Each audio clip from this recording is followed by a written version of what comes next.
Recording in progress.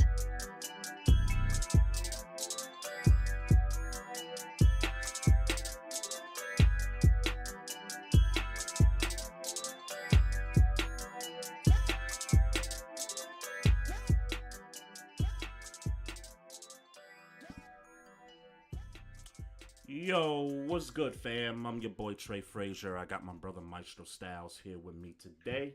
Yes, sir. Yes, sir. Welcome, folks. It's another episode of the Barbershop Sports Talk Podcast. For those of y'all watching us right now on Facebook Live, YouTube Live, and Twitter Live, tell a friend to come tune in.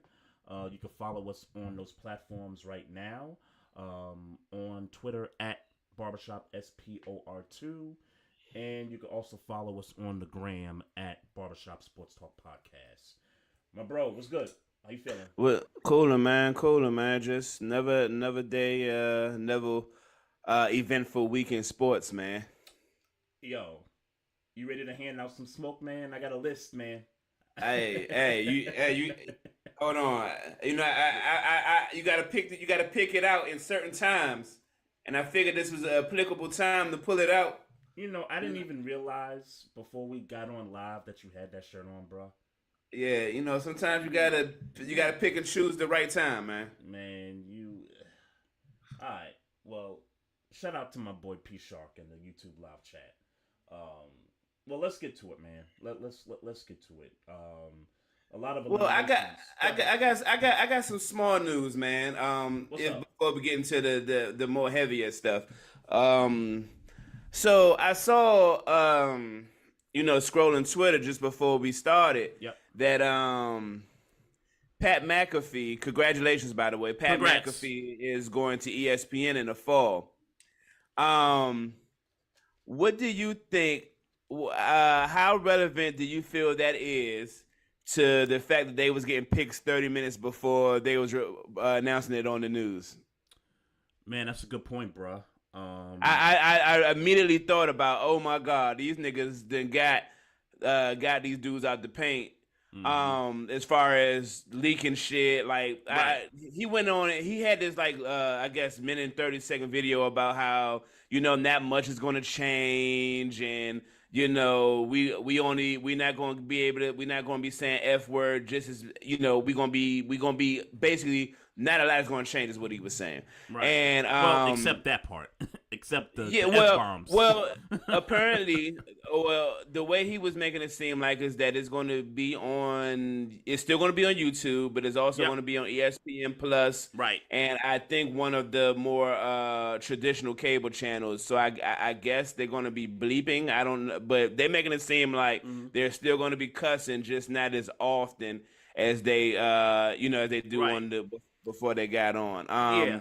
Yeah. I One get way or that. the other, congratulations, but I call cap.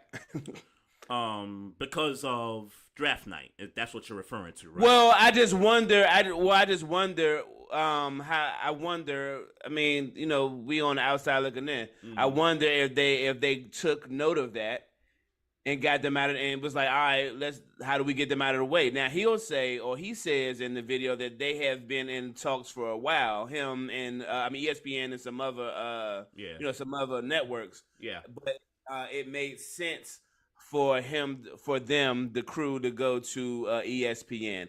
I don't know what this is going to look like, and regardless of what it looks like, congratulations on getting the money. But I'd be lying to you if I didn't say I feel like, even though he said it ain't, I feel like this show was going to get ESPN, for lack of a better term.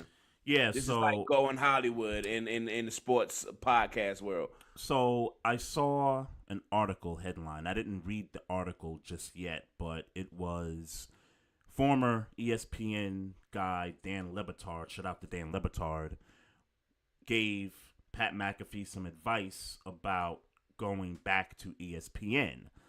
I don't know what it entails, but I would assume that it's some stuff that Dan had gone through and sort of kind of the reason for, Dan's exit from ESPN and him kind of doing his own thing.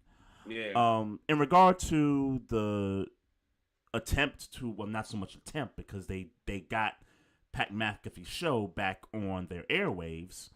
Yeah, it's possible. It's possible they recognized that, he was getting these draft picks in before everybody else was getting them. I was thinking also what he said, that, yeah, they've been kind of in talks with this thing for a while, because obviously, what was the deal? Was it the FanDuel deal or the DraftKings deal? That I believe it's DraftKings that they were with. Okay. Or had a deal with, yeah. Yeah. I'm not, but don't quote me, I don't know. So that deal was about to expire anyway. So they were going to be in talks whether it's a new deal negotiated or whether they were going to find another home to sponsor them. So, look, if ESPN did that knowing what they were doing during the draft night, then, it's a power move on their part. Yeah, absolutely. I can't call it any other way. Now, yeah. I wonder what the bag was. I didn't see the money. Neither did I. I don't think he didn't say it in that video for sure. Oh, okay. Yeah, I wonder what the bag was, because DraftKings gave him the bag. You know what I'm saying? So we got to see what ESPN ponied up. But nonetheless, congratulations to that team for getting money, for getting that bag. I hope it don't water it down too much. Yep. But it's definitely going to be a cut on that dope. Ain't no nothing about it. Yeah, it's going to be some difference there. It's going to be a cut on that dope. It's going to be some difference there for certain. Yeah. For certain. One more thing too. One of our favorites, Ashley Baker, DMV sports personality. She covered the DC Defenders. We'll talk about that because not that I've watched a lot of XFL this season, but we definitely got to talk about the Defenders falling in the championship game. But Ashley Baker, she's coming on with us in a few minutes to talk all that, and then we'll talk about her Cowboys, the offseason they had. We'll talk some of these NBA playoffs and some of the smoke that we got to hand out to these players, bruh. It's a lot to be dealt with, man. I could start with my boys because they certainly, and granted, shout out ABM, but look, man, I got the Heat Avi on my Facebook joint. I lost the Avi bet, so I gotta hold that for as long as the Heat are in the playoffs. It's tough, bro. That was a tough game 6 to watch, but not compared to some of the other Game 6s and the Game 7 on Sunday that we saw. But bottom line is this for the Knicks. When you sit back and you think about it and you kind of put the regular season in a nutshell and put it in perspective, and with given the expectations of the team, this season was a successful season. Now, obviously, you overachieved. Yes, we did. We based on expectations, we overachieved. No question about it. Jalen Brunson was a surprise to many with his play, and quite frankly, he is underpaid at this point. Should have been an all-star, got snubbed, and in these playoffs, he clearly was the man in these playoffs. He need help. my man's need help, bruh. And it's going to be a pretty interesting offseason to see what's going to happen with Julius Randle, R.J. Barrett. I know a lot of people don't like the coach. I don't care for the coach either, but I don't think they should let him go this offseason. I think you got to kind of give it maybe another year to see what happens, because now, look, 2 years ago, we made the playoffs. We were 4 seed. Got smoked by the Hawks in 5. Following season, took some steps back. Bad season all the way around. This season, expectations still kind of the same as the previous down season. I mean, we overachieve. We win 47 games. We win a playoff series. We get to the second round. Now, it's that time, bruh. I mean, you look around the conference. We'll talk about the firings of the coaches. We'll talk about other teams in the East and all that. It's that time for the Knicks to make that next step, bruh. And whether it's getting some shooters in the offseason, or whether you think there's a guy that is worth multiple first, a player or two, like Donovan Mitchell. Well, why are you throwing Donovan Mitchell out there? I've kind of moved on from that, unless you're teasing Stephen A, because he the one that can't get over it.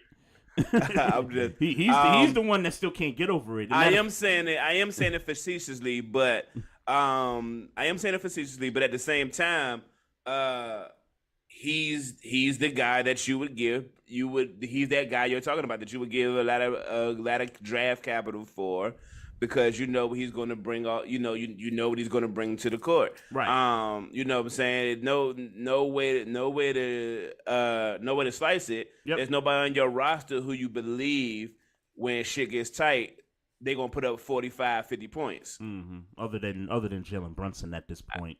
And I don't believe I get that he's done it. Well, he shouldn't have to, and I think you said this months ago that as the point guard, he shouldn't have to do that. But he's proven that he can do that. We don't want him doing that, so that's why I'm saying, yeah, if there's a superstar that is available to them for a trade, Donovan Mitchell, I don't think is available. Yeah, no, I'm just obviously. Right. I don't think he's not available. Yeah, obviously. But I've heard some names already that people are talking about. I'm hearing Karl Anthony Towns. I'm hearing Joel Embiid. What's the other guy in Chicago?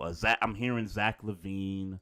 I don't know. Well, let me not say I don't know about these guys. I don't want Karl Anthony Towns. Mm-hmm. I mean, if we're complaining about Julius Randle and his play in the postseason, I don't see how Karl Anthony Towns, with the exception of maybe the 3-point shooting, is a better option.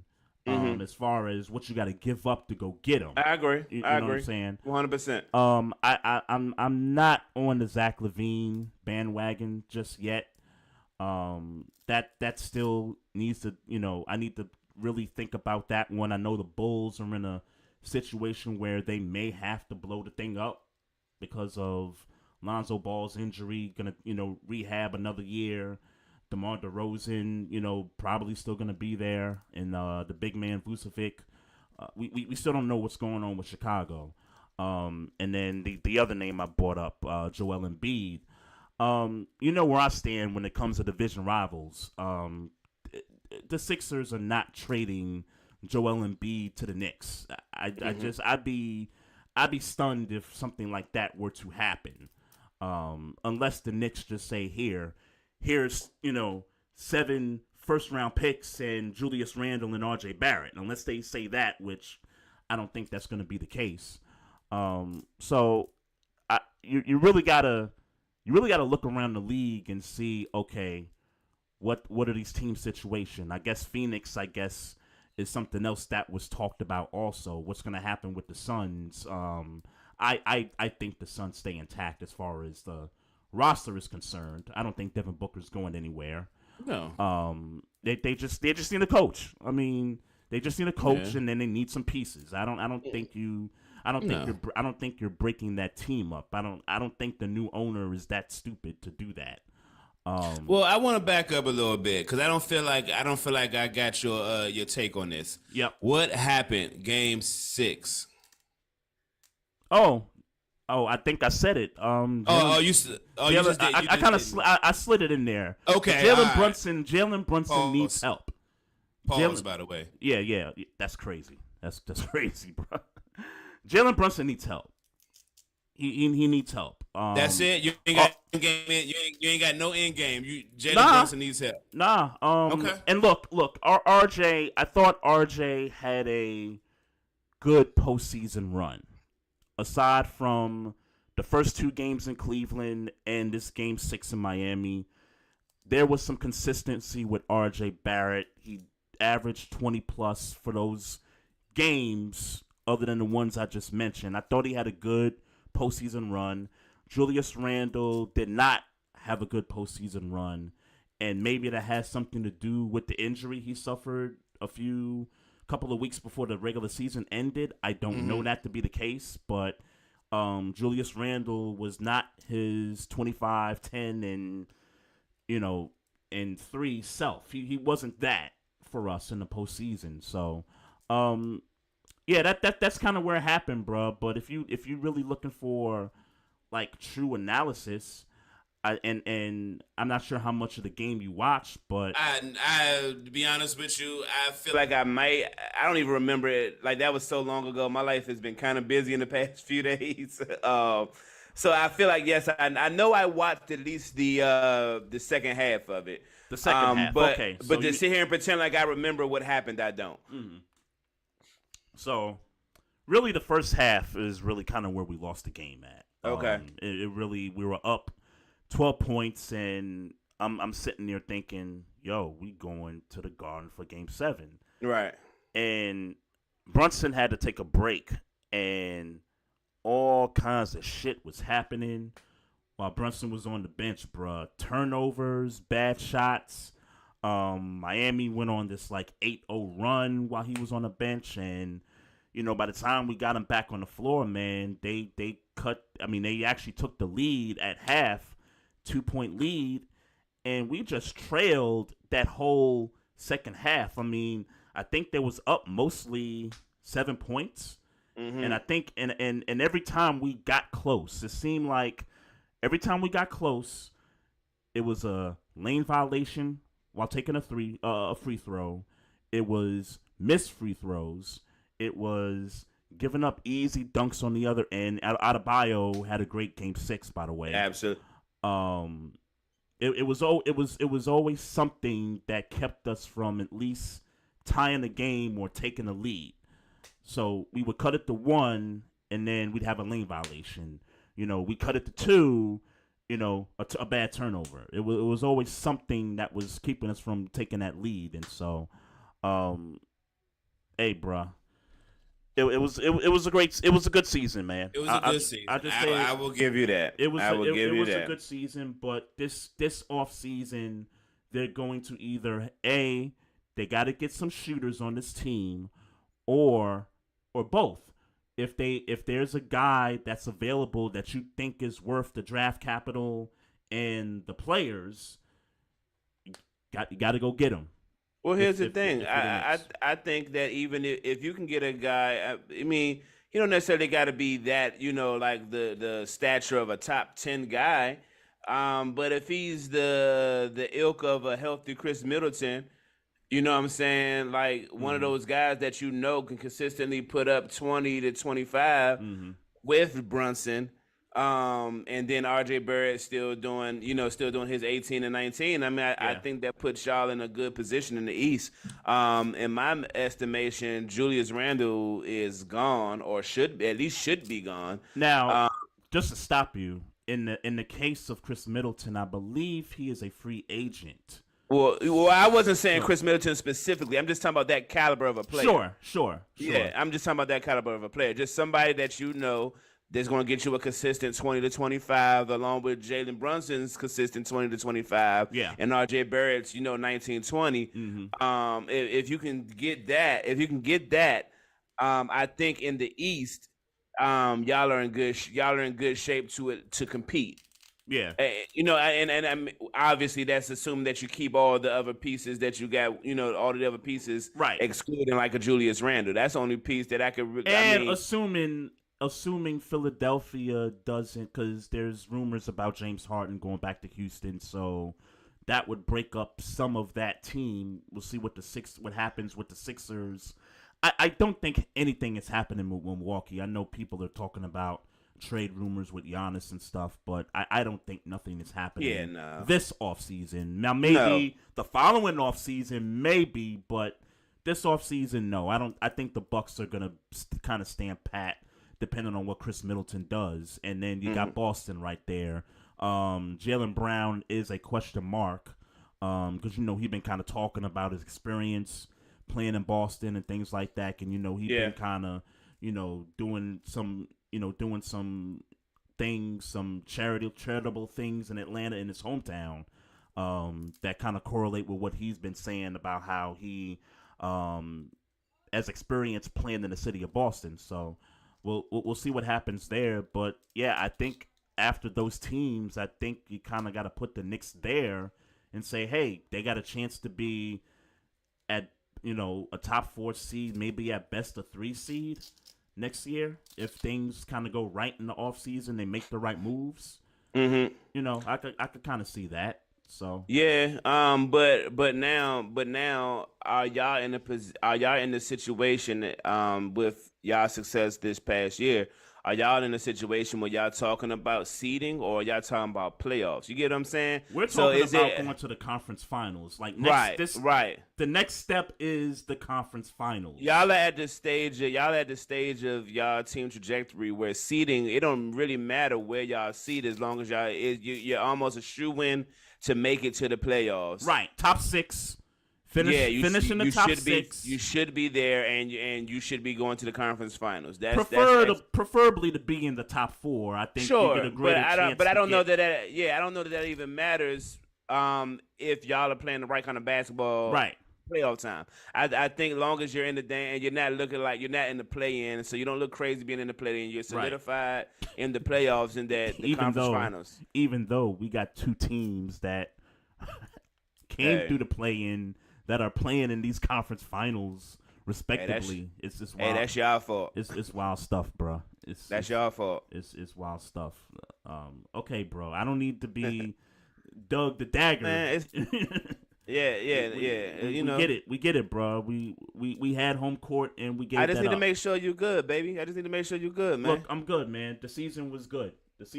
Man. Now I get to focus on the Ravens' upcoming season, and hopefully the Yankees can, get their shit together. So, so yeah, bro. Can we talk about the Sixers? Yeah, man.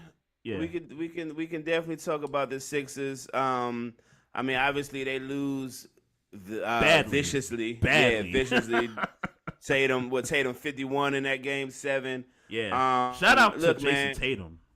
Yeah, I mean, I was listening to somebody talk about Jason Tatum on YouTube, and they was talking about how the dude is 25, and in his 6 years, he 4 out of those 6 years he's been in the conference finals. Yeah. Obviously in the finals last year. Yep. If he wins the title this year, which obviously they're kind of favored to win. He wins the title this year. He's at a high trajectory to be the best ever. Like, you know what I'm saying?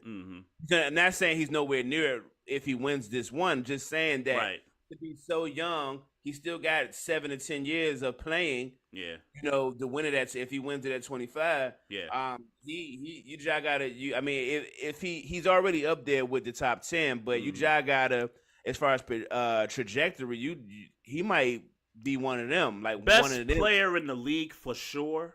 If he winds up winning it this year, I would say Really? best player in the league. You said he might be one of the best ever. I'll say I'm not, and that's be, me.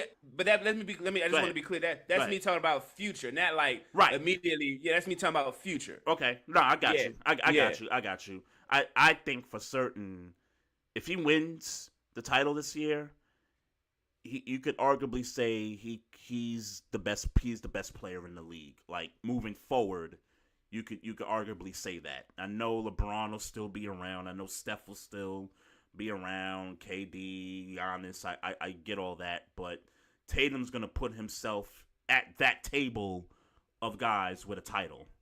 I agree. I agree. He'll be at the table. I agree with that. Yeah. So I agree with that. Doc Rivers. Fire. Let go earlier today. No surprise. Mm-hmm. We saw that coming. Especially with the influx, it seems like these teams that are in, if not championship position, close to it. Yeah. They not playing no games with you right now. You need to be getting us to the chip, or if not, we're gonna put you in the shuffle, because all they about to do is reshuffle. It's not like no new bloods about to come in with all these new coach hirings. They just about to shuffle. Budenholzer is going to go to a team, and then Doc is going to go to a team, and Monty's going to go to a team. Nick Nurse. You're right. Nick Nurse is another guy. He's going to go to it. They're just going to go to another team, and then teams are going to. And so these four teams are going to, like, within these four teams that let their coaches go, they're all just going to go to the other team that let the other go of their team, coach. right? That's what it feels like, unless this is rumor that I heard, and I hope it's not true, that the Sixers would go get Mike D'Antoni. Like, I hope that's not true. Because if that's the case, then Joel Embiid needs to just request a trade immediately. That's a fact. If that happens. That's a fact. And it's clear that, it seems clear to me that they're doing that in attempts to make Harden okay. Right. Don't leave us type shit. Yeah. But, I mean, the way I see it, man, I'm not sure of how much money James Harden getting, but the way I'm seeing it, James Harden need to go ahead and get up out of there, especially if he's making a lot of money, which we would assume he is. Yeah. If he's making a lot of money, because we need James Harden, and shout out to James Harden, because I will say this about his game. He has managed to kind of change his game to being more of a facilitator, and then to the point where those 40-point games were a surprise to us. So, I mean, he definitely deserves credit to becoming more of a facilitator and being able to be productive as a facilitator, not taking as many shots. Right. But with that being said, if you're counting on him to be a number 2 scorer, that's not because he's not consistent enough to do that. Yeah. He's not consistent enough scorer to do that. Right. So, either you're going to find a scorer that's cheaper, or he gonna have to score, and we know this nigga not gonna score. Right. So and he's gonna need a wing guy. He's gonna need another guy that's gonna play on the wing, 2-way player. Oh, what y'all talking about? Oh, you know what James Harden. You already know. It's bum ass James. I ain't gonna call him a bum. I'm joking, but James Harden. What's up, y'all? What's up? How you doing? What up? Ashley Baker right here in the building. Twitter Spaces host, Sports After Dark. I don't know how you be staying up late at night to be doing these things every day, but props to you. Give you your flowers real quick. How you doing? What's going on? I'm good, guys. Thanks for having me on. You know, listen, most time women are always late. I was like 2 minutes late. Don't y'all judge me. Oh, but I'm here. Thank y'all for having me again. I appreciate it. I'm here. What y'all was in here fussing about? Oh, we're talking about the Sixers. Joel, I'm sick of James Harden, man. I'm sick of him. I ain't really sick of him. I'm kidding. I ain't really mad at him. He's getting paid too much to just be a good facilitator. I think he's getting paid too much to be a good facilitator. But Joel Embiid does need to get this smoke though, because he only dropped 15 in the closeout game. Yeah, for sure. Yeah, for sure. So my thing is not only the 15 in a closeout. My thing is you begged all year to get MVP. You've been begging for the past 2 seasons. You've been very, very vocal and very, very just out there about how much MVP meant to you. And when it was time to show us, in fact, that you are very worthy of that award, you fold. Yeah. That was my biggest knock. I'm like, like you said, Trey, there's no way you have 15 in a closeout game. I don't care if you lose, you go out there on your shield. Right. Absolutely. Yeah, nah, Joel Embiid definitely deserves smoke. Well, yeah, I mean smoke. And he deserves and quite frankly, he deserves the majority of it. But focusing on James Harden because he getting paid so much to be a number 2. Nah, bro. It's the name. Yeah, it is the name. It is the name. I think I don't know what the 76ers need, man. I think that they had adequate shooters around them. I mean, you got Joel who can score a bucket. James Harden can score a bucket, although his, priority is facilitating it and passing the ball, but he can still get you a bucket. Maxey can get you a bucket. Tobias Harris can get you a bucket. Like they have folks that can get you a bucket. PJ Tucker is great defensively and can get you a bucket. Like I really don't. Yeah, I want to blame it on Doc, man. I really don't. I stand with Doc. Okay, I don't want to. I ain't really trying to blame Doc, but this don't look good. We saw it coming, though, Ash. We saw it coming. Yeah. We knew that if they didn't get to at least the conference finals, that he was going to lose his job. We knew that. Unfortunately, he's just going to get sent to another good team and do the same damn thing. Yeah, he's going to go to Milwaukee. Watch he going to go to Milwaukee. That would be crazy for him to go to Milwaukee. I think Monty Williams going to Milwaukee. Interesting. That's an interesting. Well, they were saying that what I was listening to on YouTube, they were saying because obviously Monty Williams got some ties with Philadelphia. They feel like that Monty Williams is going to Philly. I don't know where his Budenholzer going. Toronto. Yeah, send him out there. Yeah, send him to Canada. I agree with that. Well, here's another thing: is that people are talking about the fact that Ty Lue might not stay in LA. Really? I can see that. I can see that being the case. I saw a thread a couple weeks ago on Twitter, y'all, and it was this guy who was a part of the media for the season for the Clippers, and he said, now that I've been a part of the Clippers media for a year, let me tell y'all the stuff that I've observed. And he went down like it was a whole thread on Twitter just talking about how like one of the main things he mentioned was how Ty Lue don't like the front office and how he deliberately did certain rotations and kept people out of the lineups because he knew that it would turn into losses, and he deliberately didn't do certain things just to spite the front office. I was like, oh, buddy, that would be crazy. That would be crazy. Wow. But that would be because they saying Ty Lue, I mean, pound for pound, I think is a wide thing that he's the best X's and O's coach in the game right now. So that would be crazy that he would. That's why people are like, could this be? Because we all have regarded Ty Lue as being like the guy. Top 3.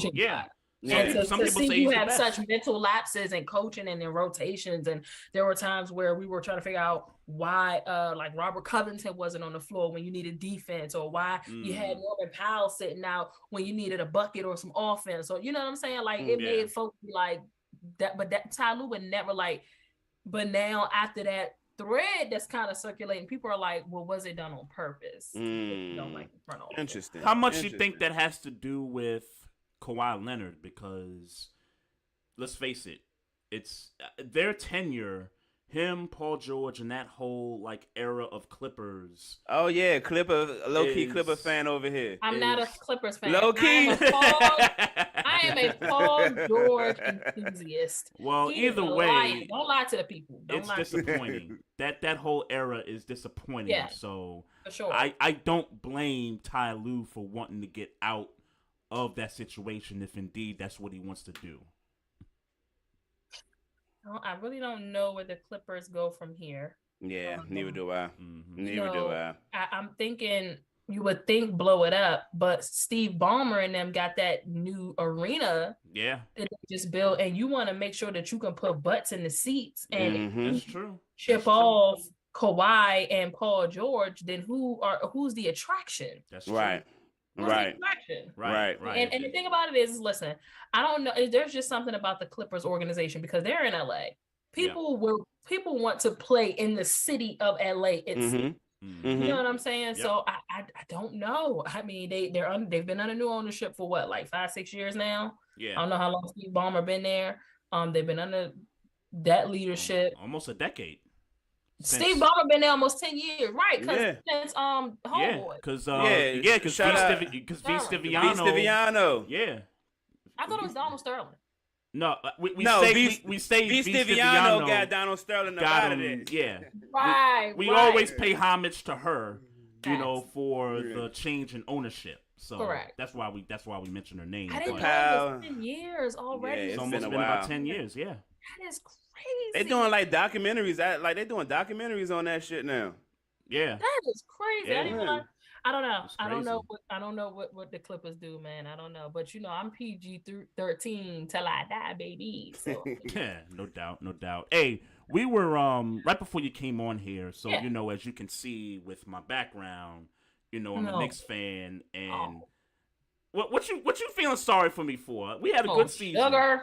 We had a good season. Yeah. Come on now. Oh yeah, I had a good season. You had a but yes, and let me be clear. You had a good season. Mm-hmm. That loss is that's a disappointing series. I agree. I agree. A disappointing series. We had y'all was talking about we might could get to the finals. Y'all wanted Miami to beat Milwaukee because y'all felt like y'all matched up better with Miami, right? Than y'all did with Milwaukee, right? And then don't seem like it did. And then we got slapped in the face. Didn't it go 7 games? 6 games. It went 6 games. It went 6 games, but then we got reminded, this team was a bucket away from going to the finals last year. This team was in the finals a couple of years prior to that in the bubble. They got a championship head coach. And, I mean, there's a DNA about the Heat that you just can't underestimate. So, while I was disappointed that we lost, in perspective, it was a good season. I wanted to know what you thought about it, Ashley, since sometime I'll be peeping you hating on my Knicks a little bit sometime. Let me tell y'all something. It's not personal. It's just business. If you're not Paul George and you're not the Wizards, I don't like you. If you're not Tom Brady or the Dallas Cowboys, I don't like you. Got you. It's just business. Like I don't really, Got you. But nah. So I feel like y'all definitely exceeded expectations. Mm-hmm. The Jalen Brunson move was key. Yep. Y'all don't get that far without Jalen Brunson. Facts. So it was definitely, again, it was a good season because y'all exceeded expectation. Nobody expected y'all to be, in the second. Because how long had it been since y'all had even gotten to the second round of the playoffs? Like 10 years. 10 years, like a decade. Yep. So I guess Melo was there the last time it happened. Yeah, that was. I don't even want to remember that right now. So your boy from Georgetown blocked the shot. That's the one. Vivid memory I have of that series. Your boy, Roy Hibbert there. Roy Hibbert, yeah. So great season. I heard that there's a lot of people calling for Julius Randle's neck. Like, y'all don't like Julius Randle? Listen, Ash, we got people at the Garden ripping off his poster right off the sidewalk on the streets. Oh, no. And I'm like, guys, like it's not that serious. Like he's part of the reason why the Knicks have become relevant again. Like you can't just diss the man like that. Granted, he didn't have a great series against Miami. Really, he didn't have a great series against Cleveland either. And I don't know if it has to do with the injury, but yeah, he got paid, didn't he? That man like that. Yeah, he got money. He got money, but it's not. And I saw a list on Twitter where it's like the top 40 salaries for this season. And not one New York Knick was on that list. Oh, wow. Which I guess right now is a good thing in a sense because we got the assets. We got 11 first-round picks over the next 7 years. We have contracts that are expiring. Evan Fournier that we could get rid of and stuff. So we're sitting pretty good right now. We're sitting in a position where if there's a guy that's out there that's worth 4 first rounders, a couple of players that the Knicks need to go ahead and make that move. Yeah.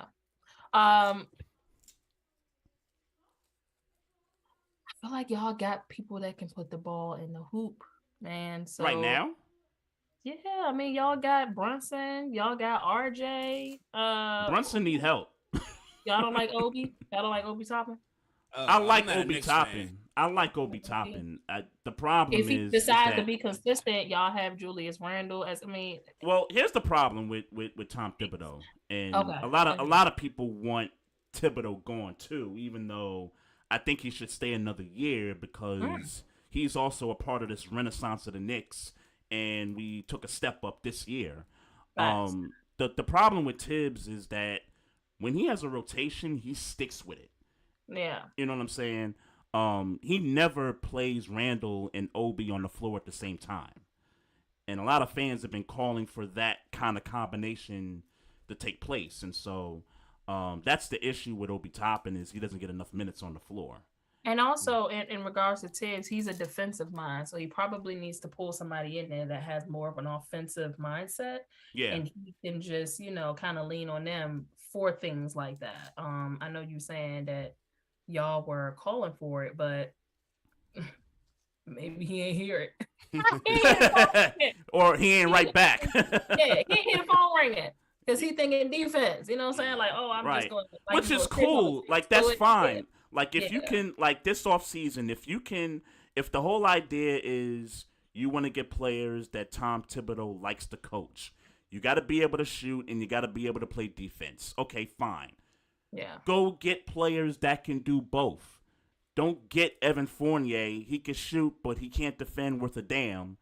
And you just sit him. You just put him on a bench. He knows he's gonna get traded. He already said. Yeah, he's getting $18 million this year, and then his contract's up after this year. So y'all did pay him a bag. Yeah, right. I do remember that. Right. Yeah, there was some disconnect between Tibbs and the front office, and yeah, that was not a really good move from the standpoint that that's not a guy that Tibbs likes because he doesn't do both defense and shoot.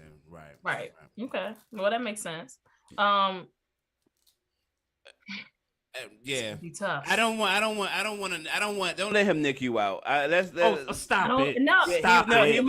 I was waiting for her to say something. I'm honestly sitting here just trying to think like, what's next for the Knicks? I mean, because listen, there are a few teams in the NBA where basketball is just much better when they're good. And it's the Knicks, and it's the Lakers, and it's the Wizards. And I'm gonna always. I say, is it the Wizards? Yeah. Yes. And that's why I'm trying to. And that's why I'm always gonna throw them in there. That's why I'm trying to get you out of this Knicks conversation because the fact of the matter is that the Knicks are good right now. They are all right right now. Yeah. I want to know, how do we save the Wizards? Ashley, how Bob do we Myers. Save how do Monty to the Wizards. Bob Myers. We need to save the Wizards. Monty to the Wizards, man. Monty Williams. To the Wizards. Monty to the Wizards. Kyle Kuzma, Porzingis, Bradley Beal. I mean, if all those guys are healthy, that's not a bad, like, that's a big three. That's a great big three. Yeah. Don't sleep on that big three. Yeah. Bradley Beal got to play more. I get injuries, but I need a. We've been in need of a point guard. Honestly, I mean, Russ was there. Cool. Yeah. Russ for a year, but. I mean, he's gonna be available. We need a point guard. Here's the deal. Y'all know that I don't know. Did it already start? No. Y'all know that the lottery is tonight. Yep.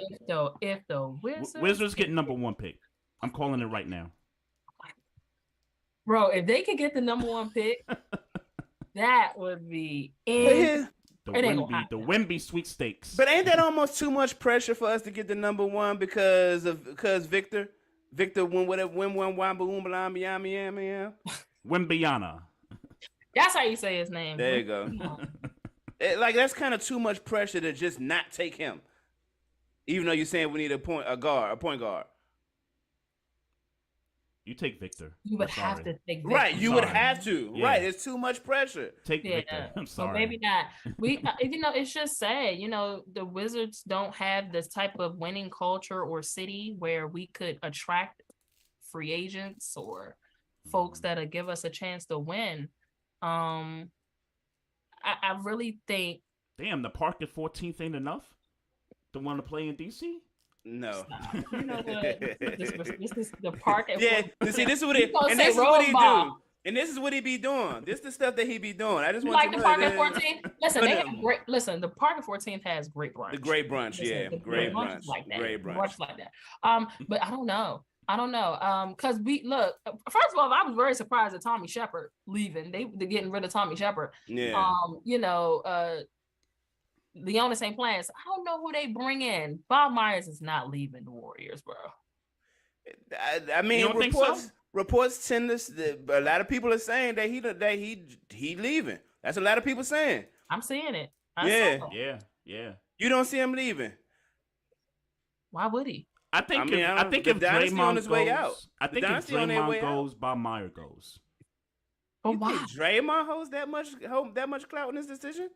Well, because I think he's, when it comes to the championships, I'm not saying he's the reason, but you can arguably say that Draymond Green has sort of been like the heartbeat, the pulse of the pulse. Yeah, like you can arguably say that. Sure. Mm-hmm.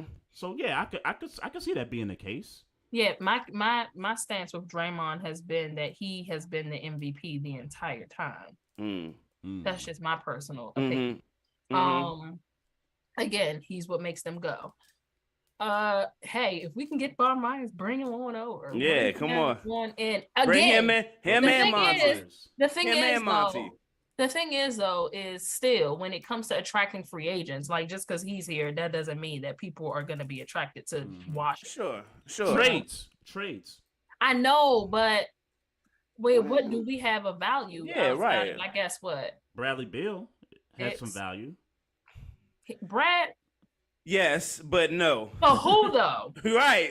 Like Porzingis has some value. But so who though? We're talking about people that's who's taking on his contract. We want to be we want to be in the top 4 seeds, at least the top 6 seed. We want to be there. Sure. And we don't have nobody that we could trade and get somebody that would kind of like immediately put us there. You know what I'm saying? Right. So we would have to do some real GMing. Yeah. To put together a team. I mean, like we tried it when we tried to bring in Montrez and we tried to bring in KCP. Like we tried to put it together. We tried the GM this shit and it didn't work. Yeah. But here we are having to GM this shit again. Going back to that top 40 list I saw on Twitter. So yeah, you guys got 2 of those guys that are getting paid big money. Bradley Beal and Porzingis, I think, is getting like $35 million this year. A bag. Yeah. Y'all got 2 max. If you want to call Porzingis' contract a max contract, y'all got 2 max contracts right now. Here's what I like about Porzingis is when he's healthy, he's still a bucket. Yeah. Mm-hmm. Like when he was healthy, he was putting up almost 30 points a game. So he can still hoop. Brad all of a sudden is coming out of nowhere with these consistent injuries, which is bothering me because initially, I mean, he would get hurt, but the consistency 2-3 times in a season, like that wasn't the case at first with Brad. The Wizards' hands are tied. I think that they decided to give Brad all that money to be relevant and for trade value. I think that they kept him for trade value because because he, unfortunately for him, the past 2 seasons, his stock has kind of gone down because people were really calling for Brad, like Brad to LA, people wanted Bradley Beal a lot. Right. But the last 2 years, his stock has kind of gone down because he can't stay healthy.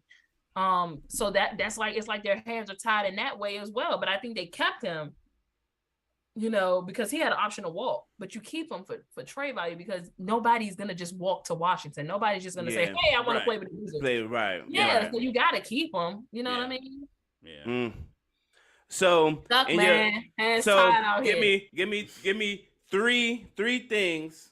No, let's say 5 because you like that. Give me 5 things that the Wizards can get to the 6th seed next year in a perfect world. 5 things. 5 things. What they need to do? 5 things we can do to get us to the 6th seed next year. This is a wish list. You don't have to necessarily be practical. The number one pick. Get the number one pick tonight. Practical. You're not supposed to give her to her. She's supposed to. This is where we test. Yeah. Don't give it to her. Trey. But I'm gonna take that one. We get the number 1 pick. Mm-hmm. Find a way to get Paul George. I feel like he makes any team a contender. Tighten up on defense. Hold opponents to 99 points or less. In this NBA. This is a wish list. Can I have? Yeah, this is a wish. Okay. She said a wish list. Okay. She said I let her get. I told her she did not have to be practical. All right, whole teams of 105 or less. No, this is your wish list. You ain't got to be practical. But that's reasonable. I still got to be credible. Yeah. Okay. All right. Whole teams at 105. Because I want you to know, Ashley. It's going to be people that and I normally save this for the end of the show, but I'm gonna let you know because we didn't put this on your docket. There are people that come to me and be like, man, I don't know who the fuck was on your show, but they don't know what the fuck they talking about. And I don't know why you would have these types of people on your show. That's nasty and work. Yeah. They ain't gonna say that about me. Yes. I'm good. They ain't gonna say that about me. So look, that's why I said I still want to be, gotta be credible. Right. So if in a perfect world, whole teams, that's how vicious I want the defense to be. Right. 5 or less. An average. Mm-hmm. 4, somehow, some way, this becomes some type of environment that attract players. And players. What does that look like? I don't know if it's a coach that needs to come, or maybe it is a GM that people have faith in. Yeah. Maybe it's an owner that people have faith in. I don't know. Maybe Magic Johnson's trying to get involved some way, somehow, since he's involved in the Commanders now. You know what model? Yes. You know what model you guys might need? I think you need to look at the Milwaukee model and see how they do it. I mean, Milwaukee is small market, small city, and they got like 3 max contracts, and I think they're like way over the luxury tax or something crazy like that. That might be the model y'all need to follow. Well, who's really coming to try to play in Milwaukee? Well, good point. Right. Because they had to trade to get Holiday. Right. And nobody is a free agent. Yeah. By the way, they drafted Giannis. Right. Yes. So seeing Giannis bloom into what he is, right, he's an attraction in his own right. Sure. So people will say, "Hey, I want to play with Giannis." Yeah, he right. did that. That's true. That's true. That's what I'm saying. Maybe if we get this number 1 pick and we get, there you go. Yeah, the attraction. You know what I'm saying? Yeah, right. Want to complete with him. The number 1 thing, I don't know, man. Yeah, because what I'll say about most free agents that come here or trades or whoever, they get here and say it's all right over here. You know what I'm saying? Maybe the team not winning, but the around here, outside, meaning non-basketball related, is all right. People come to DC. The nightlife is cool. It's cool. It's not like crazy, but it's cool. It's top 5 in the country, if you ask me. Oh, for certain. And I've been outside in these streets for a while. It's all right around. It's top 5 in the country. Yeah. It's up there. I don't know because I ain't been crazy around the country, but obviously New York, L.A., Miami. maybe Miami, Yeah. Atlanta. Maybe you want to throw Atlanta in there. Nah, not Atlanta. Not Atlanta. Okay. I mean, what strip clubs? Well, maybe what 15 years ago, maybe, but. Well, no, because strip clubs still. I mean, the strip them clubs, wings, man. Lou Williams told you about them wings, man. Wings. Strip clubs still ring true in my heart, even though I don't go to as much as I used to. But they still ring true in my heart, and obviously Atlanta is good for that. So yeah, but Toronto. Maybe Toronto's the other nightlife city. that people talk about? Yeah, so for me, I don't even think it's like the actual like environment. I just mean like the actual like a winning environment, like a winning culture. Yeah. You know what I'm saying? And DC is just not known for winning. a winning culture, bro. Like right. That's the problem, and it's hard to attract folks. So that's tough. I gave you 4, bro. I gave you That's as good as it starts with the player, though. Like, if the number 1 pick does become a reality, it starts there, and then you can start to talk about the other things that you listed as far as being an attractive team, winning culture, that kind of a thing. How you feel about Wes Unseld Jr. as a coach? I had big hopes for Wes, man. Yeah. Because I found it interesting that you hadn't mentioned him yet. I said it's only year 1 for him, right? I said a coach. You said a coach without saying it. Without saying it, right? Yeah. You get a coach. Right. True. You said that. Rome wasn't built in a night. Yeah. And I get that. Mm-hmm. Wes has so much praise coming from folks like Jokic and the Nuggets organization. You know what I'm saying? Like, he turned that organization around. He turned them into really the Nuggets that we know of. Yeah, he did. Right. They were very vocal in that. Ted Leonis and Tommy talked about that, like in his opening presser. Like, they checked out and interviewed other people and other players, and like Jokic and them ain't even want him to leave. Right. So that was my expectation with him coming in here, heavy on the defense. I thought that he would come in and really help us lock down defensively, and we were worse defensively the year he came in than we were. Absolutely. So it how long he been there? What, 3 seasons? Yeah. Has it been that long? How long? It has. Oh, snap. No. Yeah. 2 years. Okay. Because Russ left. Right. And then he came in. And I was like, damn, I really wanted to see him in West. Yeah. But he had left. Yeah. So I think we're going just into year 3. Yeah. They got to do a better job at getting players over here, man, or that head coaching job will never be safe. Because you will never have anything to show for it, because we'll never win. Like, it's damn if you do, damn if you don't as a coach. Right. Right. All right, that's depressing. I want to talk about something positive. Hey, well, it ain't gonna be positive. So can we give some smoke to the Seat Pleasant kid? And before I do that, I want to side with you, Maestro. I want to side with you. Oh, brother. I want to side with you, Maestro, here. Because I watched Game 6 of Nuggets Suns, and it turned out the exact same way it did last year in Game 7 against Dallas. I will officially say, you fool me once, shame on you. You fool me twice, shame on me. Devin Booker is not a top 10 player in the NBA. You can't score 12 points in an elimination game at home for the second year in a row. You can't do it. And granted, the Nuggets were the better team, but you got to come out and you got to be swinging, man. Devin Booker, and he was great. Like, he was great this whole the best player in the playoffs up until that game. Yeah, he was so great. I'm ready to give the man his flowers and all this stuff, and he comes out with that performance. So he got to get smoked. Devin Booker got to get smoked. But this was also a game too where I thought KD was gonna be KD, bro. I thought he was gonna be the dude, man. And 26 points is not nothing to. Well, you know what? 26 points is something to sneeze at. We know he doing it. It's not the KD that we know. Yeah, so. Right. And we know he knows how to score. He does that in his sleep. He knows how to score. Here's what I'll say about Devin Booker. Thank you for my acknowledgement. I appreciate that because I like to be acknowledged. It's a trait that Virgos have. So thank you for that. And look, man, this is what I concede to in terms of Devin Booker. Mm-hmm. That nigga was tired.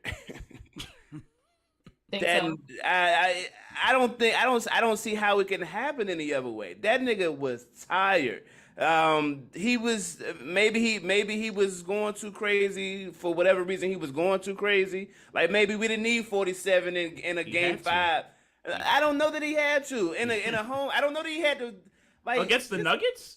No, I'm talking about I'm talking about in the scheme of the entire playoffs. Okay. He's like, look, you're down Kawhi and PG-13 in that series. Do you have to be averaging 37?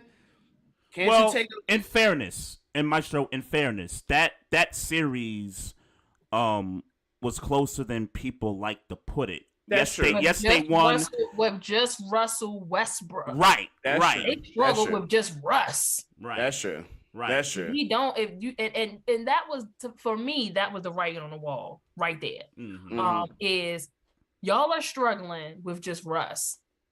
This is a cakewalk for the Clippers if Paul George and Kawhi Leonard play. That series probably goes 5 games, Clippers. If they were fully loaded the way, you know what I mean? Yeah. I think that the Clippers at this point can get past the first round. Yeah. And I think that they would have. They would have been better defensively, more shooters. Again, they struggled with just Russ on the court. You put 2 players, especially as dynamic as Paul George is, and they walk them. So that was the right on the wall for me. I said, all right. Then they won like 2 straight against Denver, and I'm like, it doesn't matter, bro. Yeah, they're not getting past the Nuggets. They're not getting past the Nuggets. That's what it was. It felt that way. It felt that way. Honestly, 1 and 2, it felt that way that they weren't getting past the Nuggets. But I held out hope. I kept my mouth shut because Kevin Durant, that's my man's. I feel like I know him personally. Like that's my man's.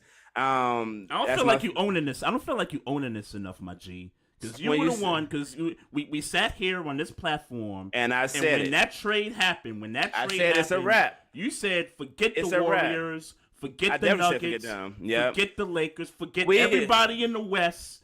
It's you was like, this is the Suns. This is their championship to lose. I agree, and I felt that, and I felt obviously that because they ain't there no more. I felt that way. Yeah. But here's the thing, man. I thought Kevin Durant was going to, like, for instance, in the closeout. Yeah. That's that's supposed to be a 50-point game right there. Win or lose, that's supposed to be a 50-point game right there. Right. You know what I'm saying? Look, here's what I'll say. I don't want this to be too much giving you props, but if you reciprocity, you gave me props, I gotta give you props. They need help. They can't just do it with them 2 by themselves. They can't. And now Chris Paul is probably not going to be there next year. They're trying to get rid of Ayton. They're trying to get rid of him. That's not 100% right. That's not 100%. But they did say they're aggressively trying to get Ayton up out of there. Yep. And nobody's paying. I can't see them paying Chris Paul $30 million guaranteed. So he'll be cut before June. I think June is the date they got to. June 28th is the date they got to cut him, or he's gonna make 30 guaranteed or something like that. Yep. So I hope that clear up some space.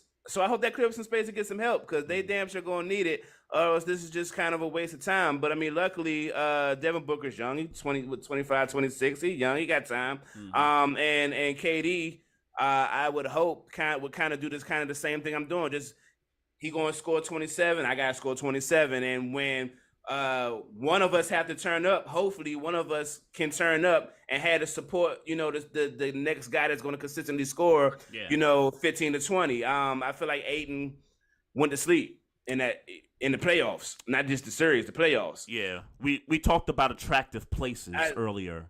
Phoenix is attractive because of those 2 guys. Yeah. And I think this offseason is an important one because they're going to be able to find guys that's going to be like, yo, I want to go play with Kevin Durant and Devin Booker. If you got to sign me at the, $5 million, hey, I'll get $5 million if I'm going to play with those guys and be able to contend for a championship. So I know that the Suns didn't have any inkling that they would have KD mid-season. Yeah. And be able to make this run, right? Yeah. But as my co-host Young Heavy so eloquently tells us all the time, you make that trade earlier in the year for DeAndre Ayton because they would have gotten Halliburton. Yeah. And somebody else.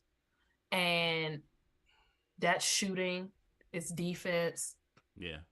DeAndre Ayton don't want to be there. Yeah.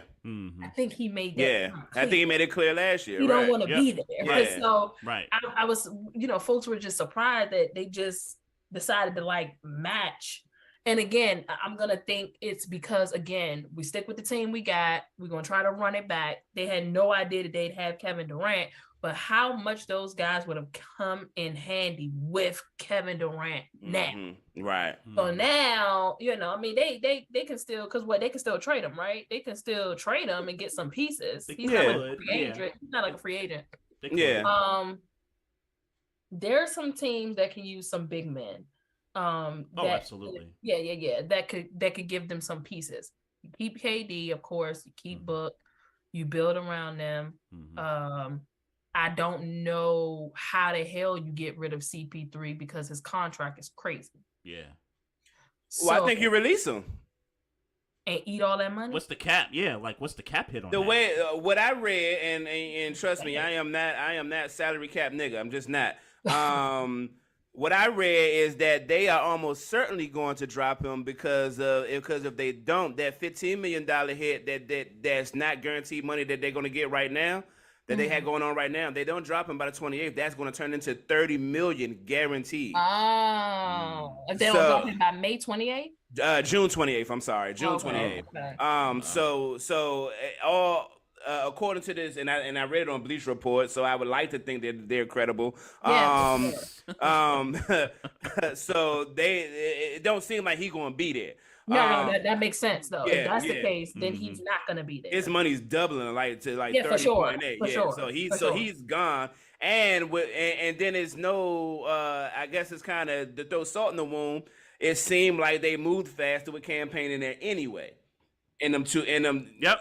The spacing was definitely different. They were harder to defend. Yeah. When CP3 wasn't on the court. Right. It seemed that's what it looked like. So just so many question marks with these different teams. Yeah. Coach is gone. Like the offseason is gonna be really good. So Ashley, so as a Wizards fan, would you take CP3 next Hell year? no. Hell no. Okay. No. I had to ask. No. But I could see my team doing it. Man, listen. I could see everywhere he goes, they win.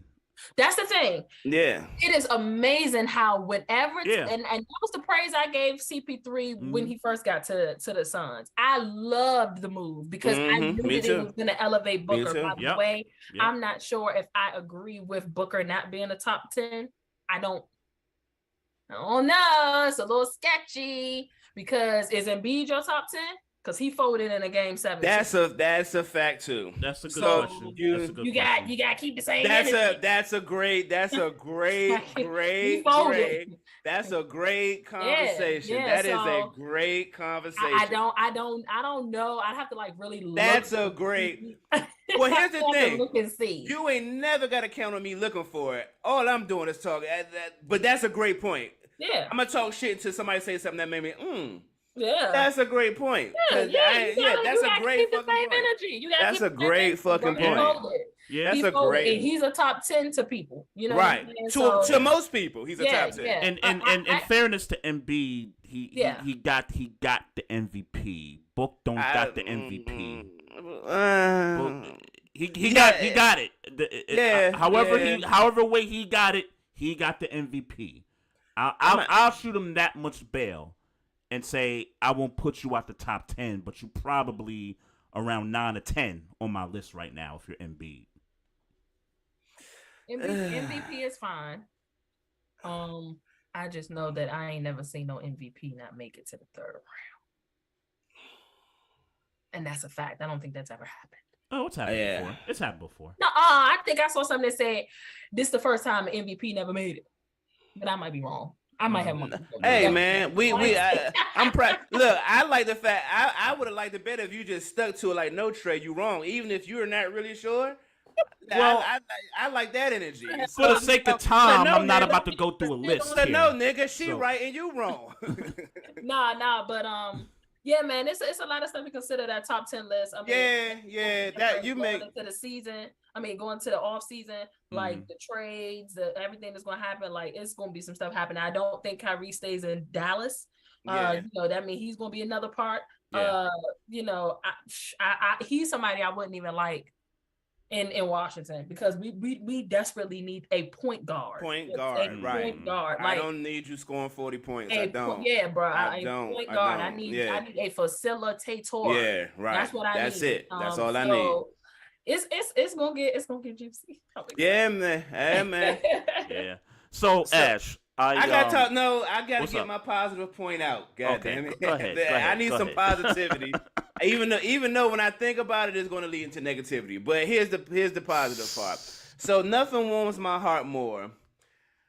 When I see the likes of Ashley and shout out to D, my favorite Steelers content creator. When I go and I see y'all at the Defenders game and nothing. And it's one thing to see you on social media. But one day I'm watching the game. I was like, all right, let me just watch and see what's going on. And in the after game, I said, oh shit, that's Ash. And I got my bad side. They got my bad side. No, that camera got that camera. That's what I'm saying. They got my bad side. I wasn't gonna mention that. I was happy to see you there. I was like, oh shit, somebody I see on in the Twitter world been on the show. I was. I appreciate that. So, I mean, and you did a great job, Ash. Y'all going covering crazy. The team. Y'all are legit going crazy. And I think y'all should do a podcast, but that's a whole nother conversation. We've gotten that before, man. Yeah. Stay tuned. That's my girl, man. So stay tuned. Yeah, shout out D. Shout out her.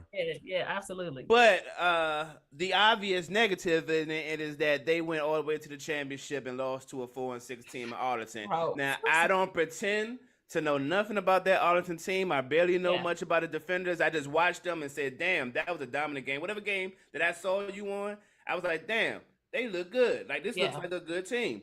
Yeah. And so I was at work like, yeah, man, ain't no way Defenders losing to this 4-6 team, just uninformed. In your mental mind, I don't know how much of it you saw. What happened? What in the I watched the entire game. Okay. And it almost looked like they just took a page out of the Defenders' book. They came out fast. They came out scoring. They came out hungry on defense. They took a page out of the Defenders' book. I had a really weird feeling about that game all day because it's just like sports to have a 10-1 team walk in and lose to the underdog. That's just what makes sports.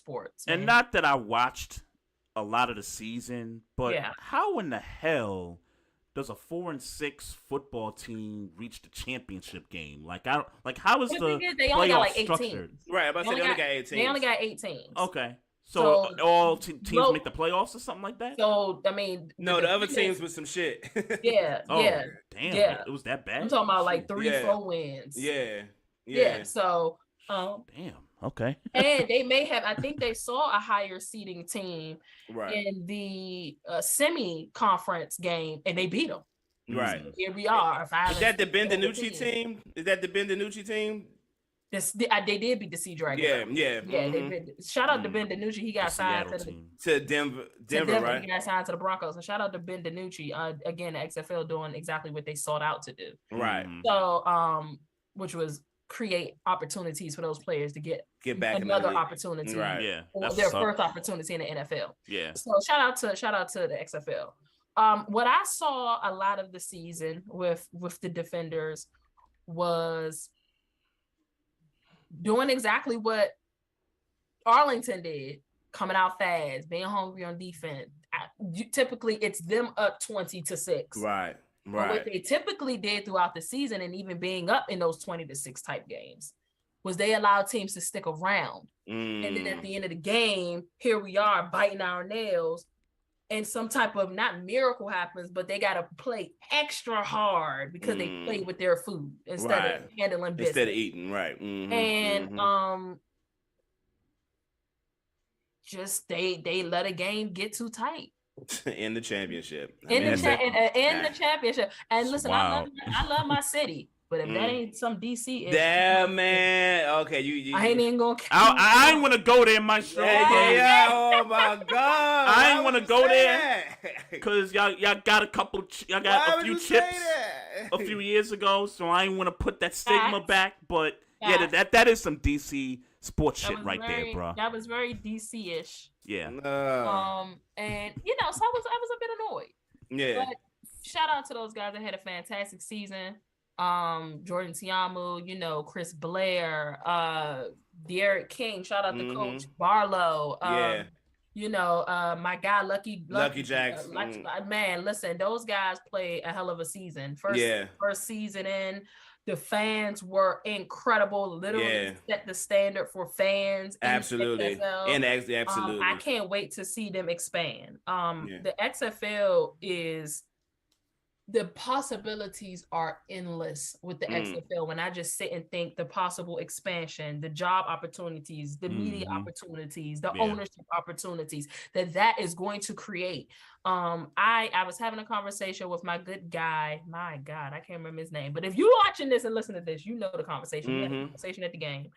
And he and I talked about how we wished, as much as the XFL is all, we are a development league for the NFL. That's what they say. That's what they're right. We really want them to just be. Don't even say that. Stay just be. Y'all don't compete with the NFL. Y'all come on after their season is over. Right. And y'all don't have to say that they're a developmental league because I'm sorry, but there's a reason why the Broncos called Ben DiNucci. Yeah. He was developed in the NFL. So you weren't developing him. You're not developing DJ Swearinger. Right. You know what I'm saying? Like, these guys are going here to either play ball because they love it, like DJ Swearinger did. He didn't go there for the money. Or guys are going there to make a living and possibly get recognized. But then there are some guys that their home and where they live probably should just be the XFL. And there's nothing wrong with that. Right. You create a fan base, because the NFL is king, but football in general is king. Yeah. So people just love football. People love winning. People love something to latch to. So he and I discussed, the possibility of ownership, like Black owners coming in. You know what I'm saying? Your Jay-Z's, you know what I'm saying? Your Magic Johnsons, your LeBron Jameses that can buy a freaking team and expand. Like, this can go so many ways. Think about how many Black media we could put in there. You know, like, it could just be so great, and we would hope that they go that trajectory. And of course the NFL, hey, it's the NFL, and vice versa. The XFL could see somebody they like that ain't getting no burn in the NFL and say, hey, we want you to come and be a starter over here. It can go both ways. So I'm excited. The XFL is lit. The possibilities are endless, and it was a really, really fun season. I just wish they brought the New York team back. And you know what made me realize, it made me forget that there was a New York team? Because whatever year, well, it was 2020 before everything shut down. And I remember PJ Walker was like the league MVP leading up to that point. But I'm looking on my Twitter one day, and I was like, XFL New York. I was like, oh, snap. They did have a team, of some years ago. And I'm like, wait, so where are they? Like, what happened to the team? Yeah. So I realized that there were some cities or some teams that haven't made this round in the season of being in existence, but it sounds like you're saying, from what you're saying, that there's room for expansion. It should be. I hope that they bring that New York team back. And go ahead. And another thing we talked about in regards to expansion is you expand to a mix of states that have teams and cities that maybe have NFL teams, and then ones that don't. So, for instance, you expand to maybe a St. Louis or Richmond. They already have the team, right? I think St. Louis does. The Battlehawks or something like that. I'm about to say, but I think it is like the Hawks something. And I heard like that first year, like I think they were the only team that I guess like sold out their stadium or something like that. Yeah, like 39,000 people, like 39,000 people there. Yeah, they need football in that town. That's what I'm saying. Or Richmond. Mm-hmm. Yeah. Or Albuquerque, New Mexico. Yeah. Or, you know what I'm saying? Like those kind of. Right. Yeah, you know what I'm saying? Like people that can just spoke better. Yes, man. I really, really think maybe somewhere Ohio. You know what I'm saying? I know they got, the Cleveland and the Cincy team, but Columbus, you know what I mean? Maybe a Columbus team. You know what I'm saying? Obviously, yeah. Just to give y'all an update, I don't care about your team, Trey, but the Wizards did emphatically get their the number 8 pick. The number 8 pick. Well, I don't know why you had to throw shade on my team. We're not even in the running. I didn't see it. What popped up on my watches because you know what? Nah, I take that back. My bad. I take that back because I think we do have the rights to Dallas's pick. The Dallas's pick. Didn't we get the number 1 pick last year or the number 10? 10. We got the 10th pick last year. Yeah, 10. Yeah, we always. Oh, it seems like never get out of that top. We can't never get out of that bottom 5, bro. Never. Like that is disgusting, Never. man. So who's left in the top 3? I don't like. Again, it just popped up on my phone. The Blazers got a chance at the number 1 pick, and I will say maybe this is the reason why Dillon and Lillard didn't want to leave, because if they can get Victor, that's gonna be a show. Right. So it's the Rockets, the Blazers, and the Hornets waiting to find out who would get the number 1 and 2. Rockets, Blazers, Hornets. If the Rockets get Victor, if the Rockets, Ime. Oh my gosh! Oh my! That's definitely up. I might have to slide on down to Houston. Ash, it's crazy because I'm sitting here thinking, damn, Ime took the Rockets job, and now all these other jobs have opened up. Phoenix, Philly. I know he's sick. You know. Yeah. Exactly. Yeah. Exactly. I mean, semi-sorta. I mean, because he probably going I think Houston is going. If they stick with him, they're going to be all right. Houston. Gonna be I agree. I agree. The coaching carousel is crazy. If they just about to shuffle a whole bunch of winning, they just about to shuffle a whole bunch of winning coaches to winning teams, and and you just kind of hoping somebody gonna go over the top, because we ain't gonna see no new blood in these teams. It was confirmed though that Mark Jackson interviewed for the Milwaukee job. But why they keep interviewing Mark Jackson? They just right. What do you mean keep? He hasn't been getting interviews. I thought that he had been interviewed like Mark Jackson. I don't think so. I don't know, but I don't think I be honest with you, I don't think he want to coach, or he being blackballed, he's being blackballed. Maybe, but I don't think he want to coach. I think he's chilling. Calling games. Comfortable. I think he like calling them games. Hand down, man down. Right, exactly. Right. Yeah, he's chilling. He's a guy. Yeah. So I got one more thing to ask you, and this is your favorite, and I'm sure this is going to be your favorite part of the show. Your Dallas Cowboys. I need a ding dong. And I saw your reaction to the first pick, by the way. Oh, so I didn't. I was going to ask you how you felt about that. Draft pick? About Mozzie Smith from Michigan. Okay, so my initial reaction was trash. Y'all saw that. I saw it. I didn't see it. That's why, because I didn't know who he was. Right, exactly. Yeah, nobody knew. No sacks. No sacks. I was just saying what people in the Cowboys Nation wanted to say. I don't know you. Right. Right. And I know that Nolan Smith was still sitting on the board when we picked you. So Trenton Simpson was still there. There's a couple of folks that were still there, man. Steve Avila was still there. There was a couple of wide receivers still there. Just to give y'all an update, since we on it, the Spurs get the number 1 pick. The Spurs? Yeah. Spurs win number 1 overall pick in 2023. Blazers, Hornets, and Rockets round out the top 4. Okay. Pop ain't never retiring now. Exactly. Wow. Exactly. The Spurs. Pop is never retiring, bro. I gotta look at their odds again. I didn't even hear the Spurs were in the odds, so that's why I was confused when I just saw that. Well, they were bad teams, so obviously they were. Well, yeah, obviously they're there. Right. I was just wondering, like, what were they? 14%, 8%? Like I saw a graphic online, but I didn't really pay it no mind. And maybe they'll trade the number 1 pick to the Wizards. Come on now. For who? Lord, don't matter.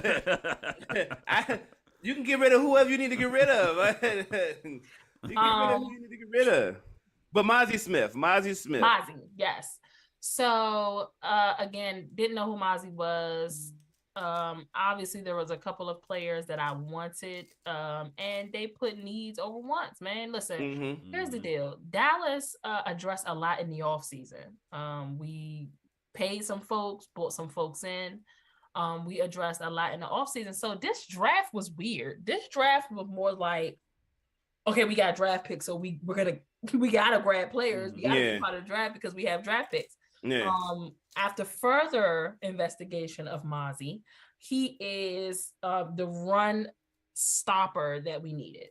And that's what I mean by needs over wants. We need somebody to stop the run. That was the glaring issue with us last year, which was stopping the run. I mean, we couldn't stop a nosebleed. We pulled Mozzie in, and I'm cool with that. I loved the Deuce Vaughn pick. You know, that was like the feel-good story of the draft. Right. With his dad being the scout and them drafting him. I think him and Pollard can do damage in the backfield. They also grabbed Shoemaker. Okay. Yep. The tight end. The tight end. In the second round. Yep. Yeah. He's a bit more athletic than Dalton Schultz was. He can block. Dallas is really good at up. What's the word I'm looking for? Upgrading. Not upgrading. They're really good at coaching up players, which is why Tyler Smith. Nobody thought Tyler Smith was going to be as good as Tyler Smith was last year. Tyler Smith was a beast on the offensive line. That came from them coaching him up through the offseason, mini camp, training camp, all that good stuff, rookie camp, all that good stuff. I think that with the correct coaching up, he can be a hell of a blocker, Shoemaker, something similar to, or they maybe could use him the way that they use George Kittle over in San Francisco. I don't know. But he's a tight end that can block. That has, and Dalton Schultz couldn't block to save his life. Then you got the guy, my Lord, I can't think of his name, middle linebacker. I like him for the future. He's quick. He's I can't think of his name, but he's an obvious LVE replacement. The guy from Texas. Oh, okay. Is that the one you're talking about? Overshown? Yes, that's exactly what I'm talking. Overshown is his name. Okay. He's gonna obviously be some type of replacement for Vander Esch. If he's good. He's good. Nice and fast. He can get to the quarterback. He's really good. So overall, again, you know, we picked a wide receiver at the end. We finally got somebody on the offensive line, which I felt like we should have went O-line first. Exactly. But we didn't. But it was just one of those drafts like, all right, we got the pick. We got to pick somebody. Were you surprised that they tagged Tony Pollard? Were you surprised about that? Instead of what? Giving him a deal? No, just tagging him, period. Because I've the consensus that I've got from Cowboy fans is that it wasn't a move that they were in favor of. Oh, they wanted him to walk. That's what it sounded like to me, anyway. That sounds. Really. Yeah. Oh, that's the consensus from the Cowboy fans I've seen. Consensus was before or after letting go of Ezekiel Elliott. Yeah. I would understand. This had to be before because I don't understand how could you let go of him if we didn't have a running back. Right.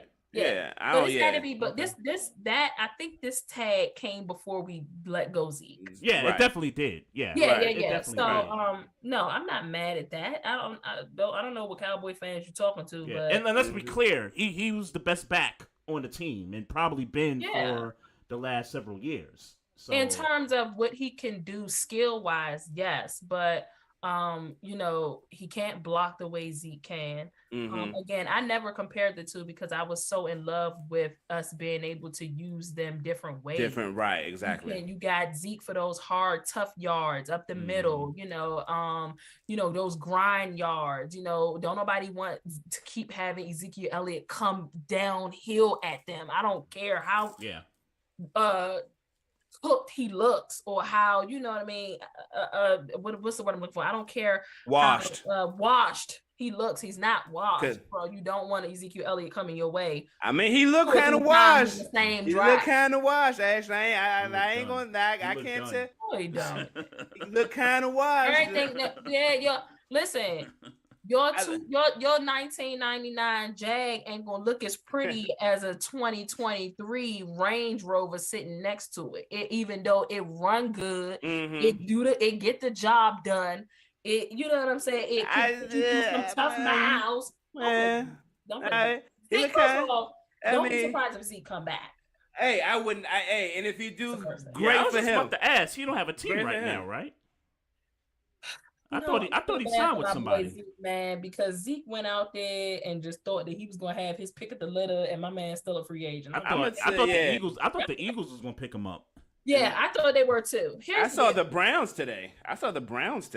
Here's the deal. I'm not mad at the Tony Pollard thing, especially now with no Zeke. You got to keep Tony. I'm interested in seeing the combination between him and Deuce Vaughn, because Deuce Vaughn was literally the steal of the draft. Yeah.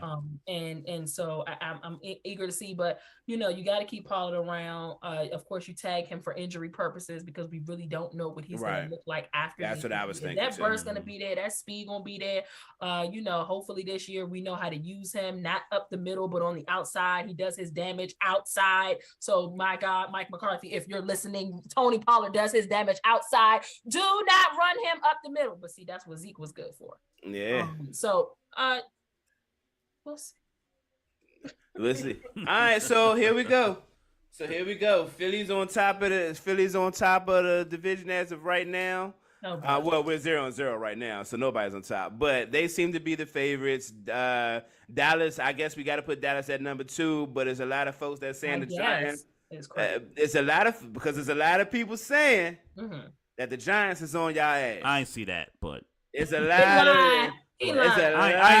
of people saying that the Giants is on y'all ass. It's a lie. It's a lie. Gassing you. They on y'all. Mad. You just mad. You so mad. Why are you so mad? I ain't mad. I like that. I like Dallas. He mad. I like Dallas, but I heard. Wait, what's your team?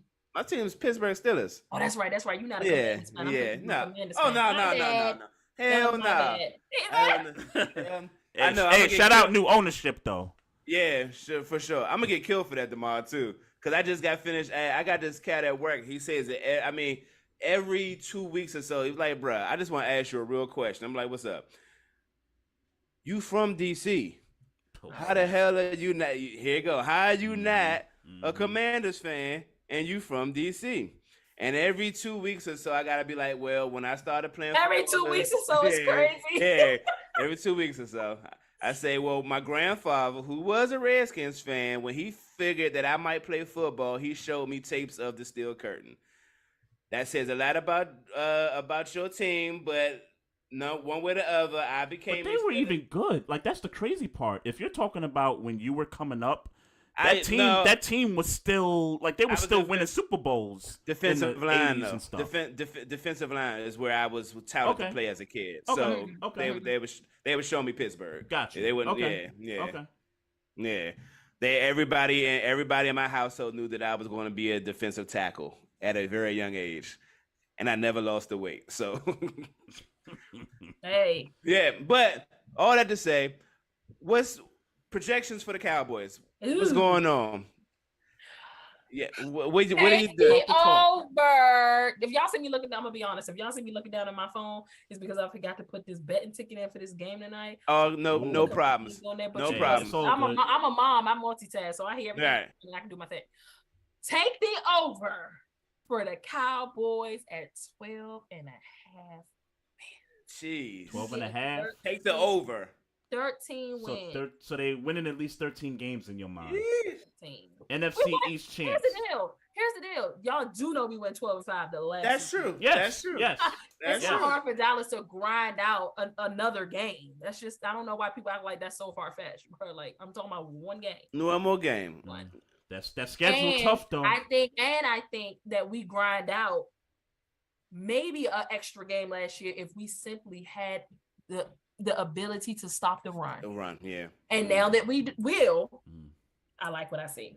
You like what you see. I think we're going 13-4. Somebody in the NFC East is gonna have to win 13 games to win it. It's gonna be a really tough division. It's gonna be a tough division for sure.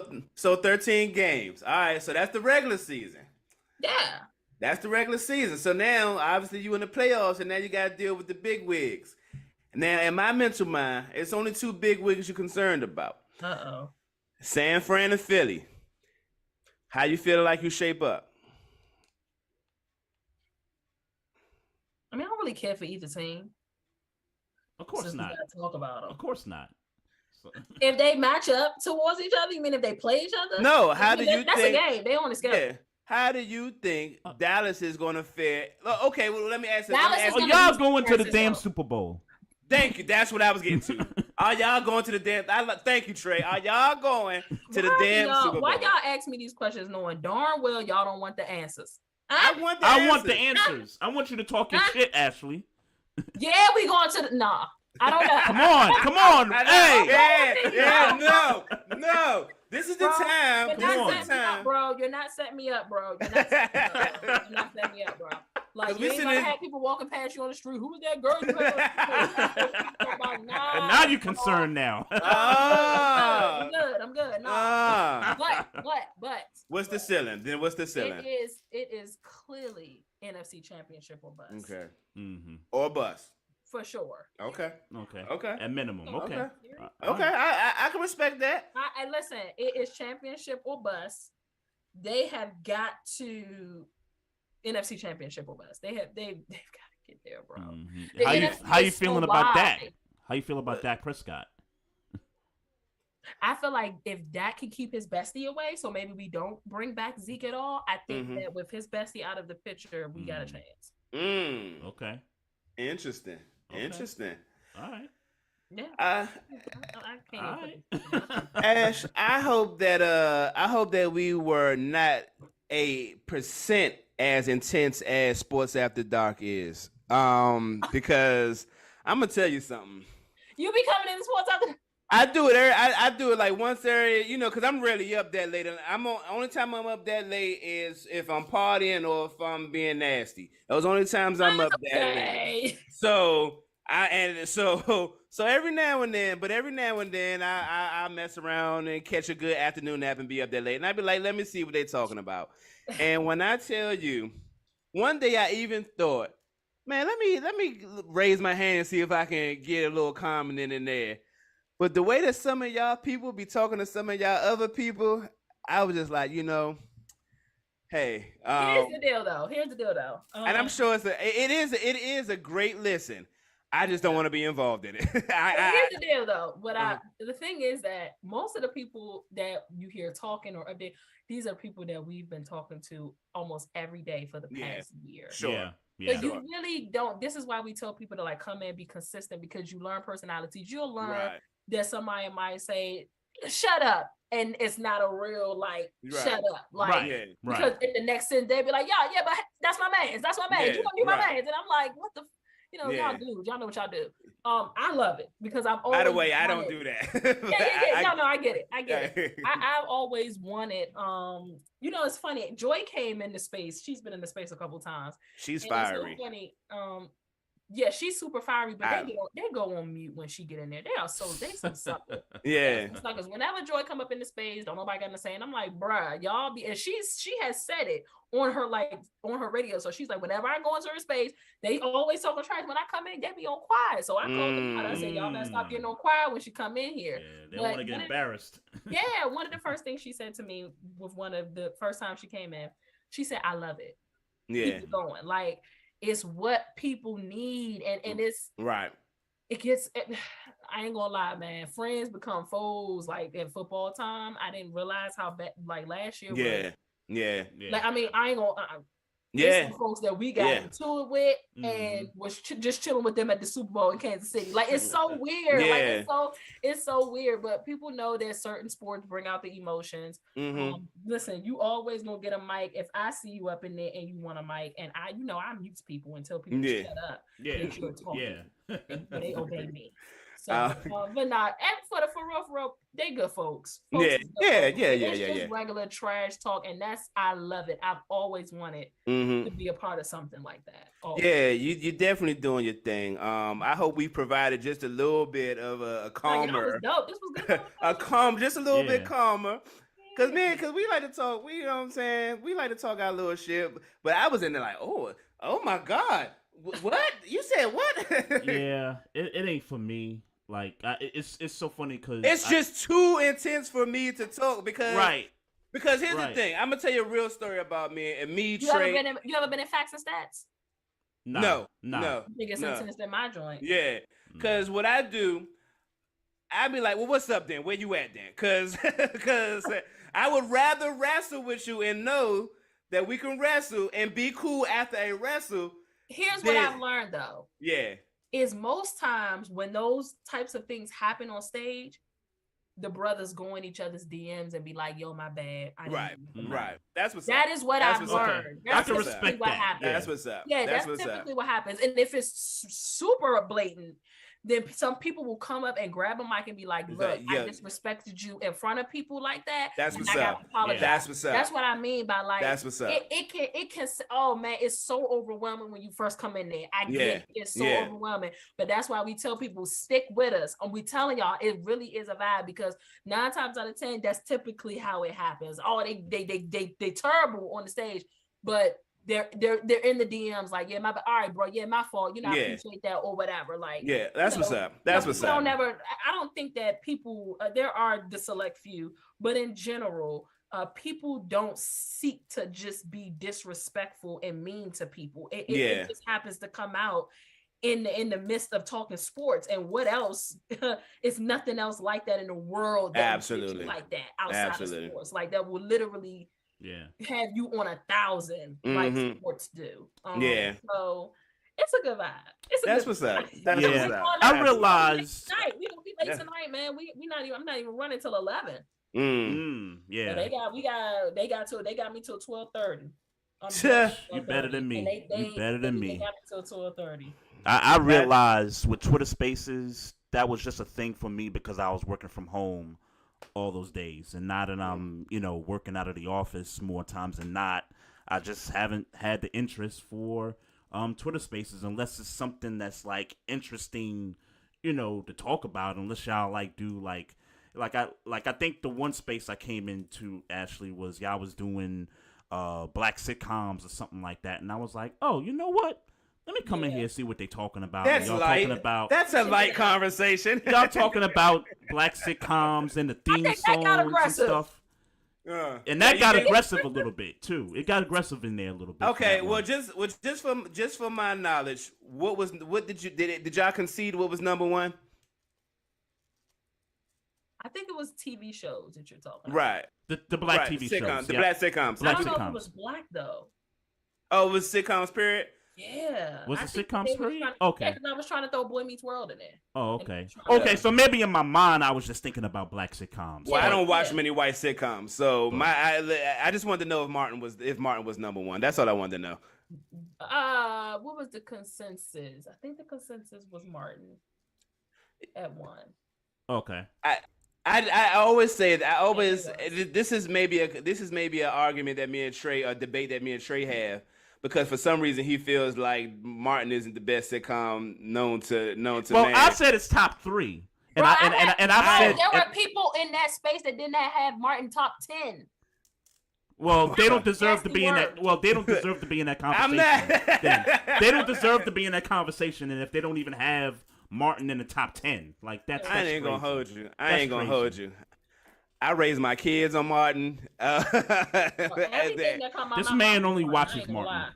That's all and they'll never be catching it when I be, man, my lines be all that's I don't. And quite frankly, I say it every time it comes to me. Every time hey, it's Martin, and I don't care about anything else. Props to everything else. Cool. Martin. Yeah. All right. Yeah, it's Martin. Yeah, I mean, it's not so much of a debate between us because I've said it's top 3 black sitcom all time. It's not top 3. It's top 1. Okay. That's what I be trying to say to you, and you keep saying top 3. No, it's top 1. So when you just think about the impact that Martin had, and how timeless it is. Yes, I agree. I still watch it because the reason why I say that is because I know people that have like Good Times in it or the Cosby Show. Fresh Prince can't make an argument for number 1. Not for me. Not for me either. No, I get it. Not for you, but I can get it. Yeah, I can understand if someone. You're only said talking about Prince. one. You're only talking about a solitary person's opinion. There's never going to be. Sure. But I wouldn't. But if someone came and told me Fresh Prince is the best black sitcom all time, I'm not gonna have an argument with them because like that's a legit. I mean, you can legitimately make a case for that. I mean, I'm not gonna have a real argument with nobody about it because I know what if somebody came and told me, well, I don't want. Let me not say Jamie Foxx because he's recovering right now. But if somebody told me, I know people that believe that the Jamie Foxx show was like, that is number one, or it's like top two. Like I do have people who believe my co-host Young Heavy. Mm-hmm. Yeah, I think Heavy got Martin as one, but he has Jamie Foxx over Fresh Prince, and that's beyond me. Yeah, that is. It's a little nasty. That's nasty work. That is, yeah. I don't know about that one. Yeah. Nasty. Just say it. Oh no. Trust me. Don't know and about Jamie that. Foxx funny as mud. Like that's my. Yeah. I just got finished watching the DMV episode the other day, so that's my like. But but not classic episode by the way. Yeah. For but nah. But it's Martin. Ashley, please let the people know where you can find them and what you want them to know. Well, go Cowboys. That's what I want y'all to know. Go Paul George. Go Wizards. Those are all that I want y'all to know. Absolutely. Tom Brady out of retirement? Nah. Okay. I'm glad you agree with me because I want him to stay retired. It's very weird. Not having my guy. Good riddance. Come on, don't get somber. Good riddance. Don't do that. There hasn't been a real season with me not seeing him play, so this is gonna be an adjustment. I ain't gonna get it. Don't do that. It's gonna be an adjustment. I ain't gonna miss him. But no, y'all can find me on Twitter, Instagram, TikTok at @AshleyBaker_21. Follow the Sports After Dark page, Sports A Dark _. And make sure you join the communities because even if you want to come into the space, you don't want to grab a mic. We're always in the community talking throughout the space, and you'll talk there, and we'll post it on the Jumbotron. And so we got some big things coming with Sports After Dark, man. We're about to, branch off and create Sports After Dark, the After Hours, and that's gonna be a live show. What? Yeah, it's gonna be a live show. Okay. With me and my three co-hosts. That's what's up. Okay. And Chris Lewis is a part of that too, right? Chris Lewis, right? So yeah. Shout out to the homie. We had him on a few months ago. Yeah, shout out to him. Absolutely, Chris Lewis, Young Heavy, Mark Gunnels, and myself. And so we'll do that like once a week because listen, Sports After Dark. It's a platform for everybody to talk, but to be honest, you really hear just a lot of the speakers.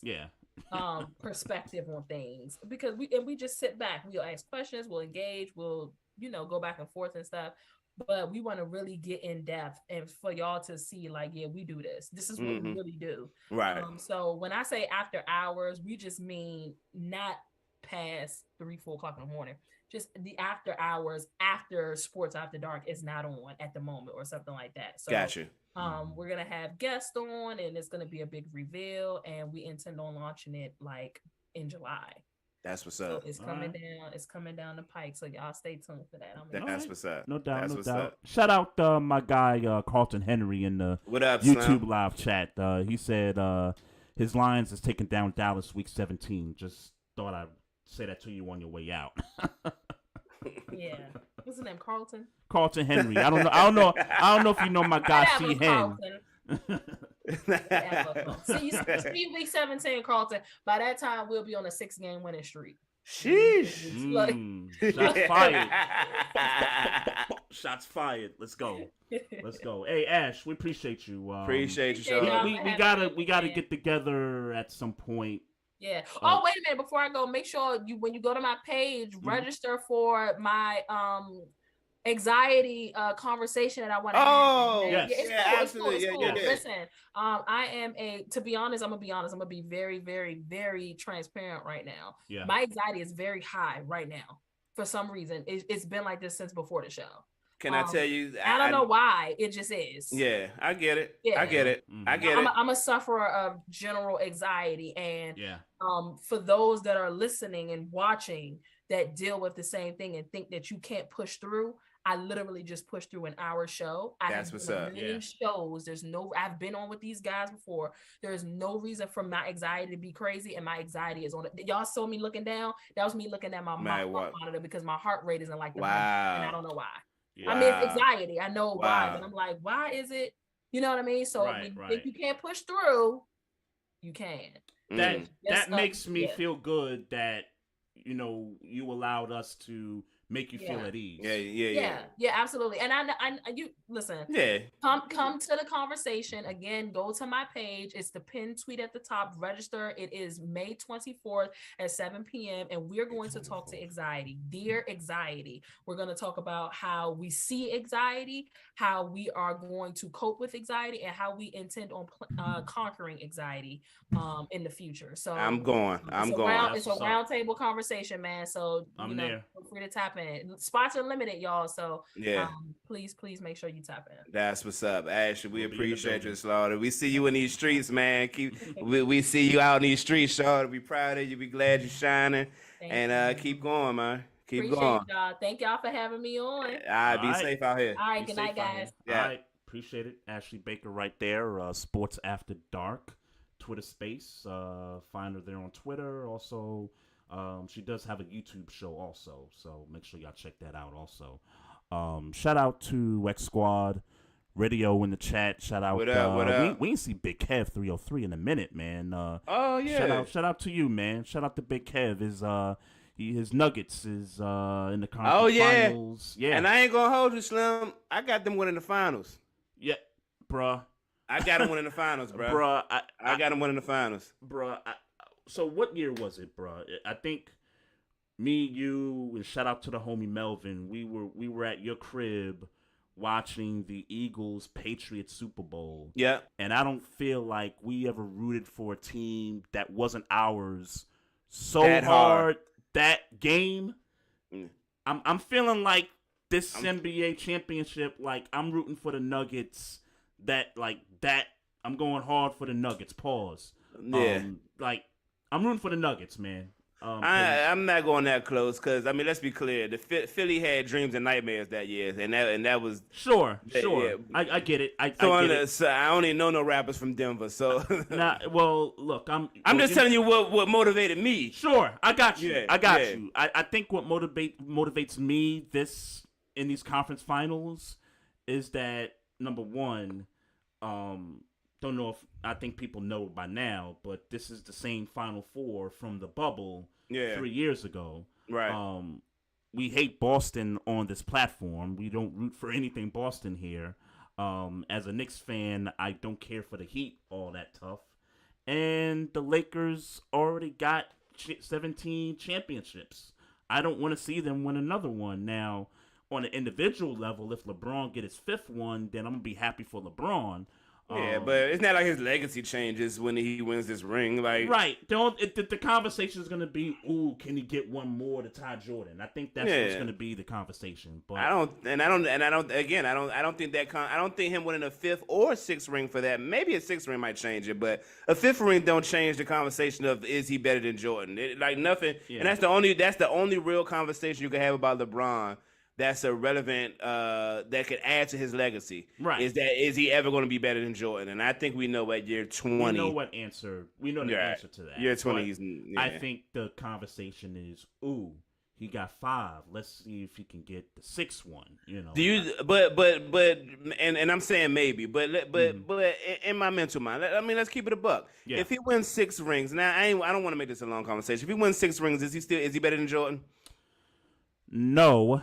But I think you kind of have to look at. You kind of got to look at the accolades. Look how long he's been in the league. I mean, dude's still averaging 26 and 10 and whatever. Like the dude is, he's still playing at this level at 38 years old. Like I'm a year older than this dude, and I could barely shoot a damn basketball. Like for sure, you know what I'm saying? So for sure. Something to be said about that, Yeah, it is, but I don't know that would make. I don't know that he would ever be better than Jordan. I don't want to make this conversation because I am absolutely exhausted every other day of me having to have a conversation about Jordan being better than LeBron or a shot at LeBron. I guarantee you the media will have a field day if he somehow gets 5 and 6. Because that's their job. Of course. But sure. Of course. So we're on the same page, bro. I want the Nuggets to win it all. I got them winning it all. Yeah, I got them winning it all. I have them winning it all. Your thoughts about the East, like how you see the East playing out? Boston's going. Yeah, Boston's going. They're too talented. I get it. Miami got hard, but I promise you that those role players. I'm sorry. Yeah. The Vincents, the Caleb Martins. It's gonna revert to the mean. Yeah. They're going that light is gonna get bright. Yeah. And when they got to deal with a Derek White, when they got to deal with Marcus Smart, when they got to deal with the Celtics role players, when they got to deal with Hal Horford. Yeah. When the Heat's role players got to see the Celtics role players, then Yeah.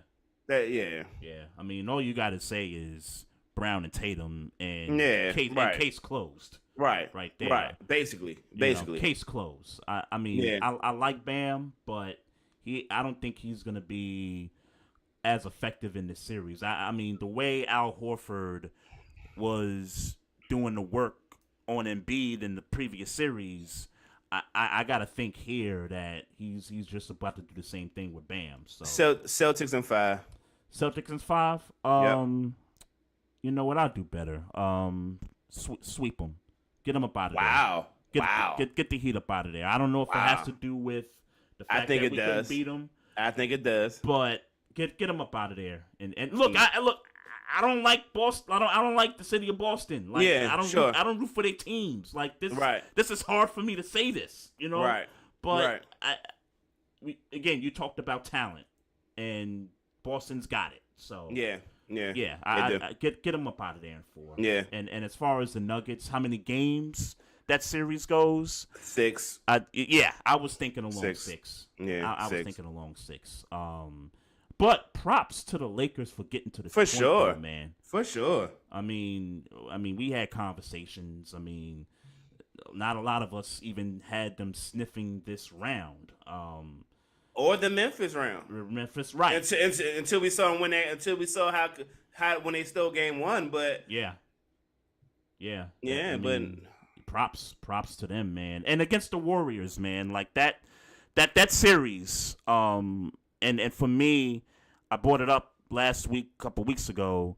Not to say that this move won the series for them, but if Lonnie Walker doesn't hit that floor in Game 4 and put up those 13 points in the fourth quarter, that series is probably tied 2-2, and who knows what happens after that.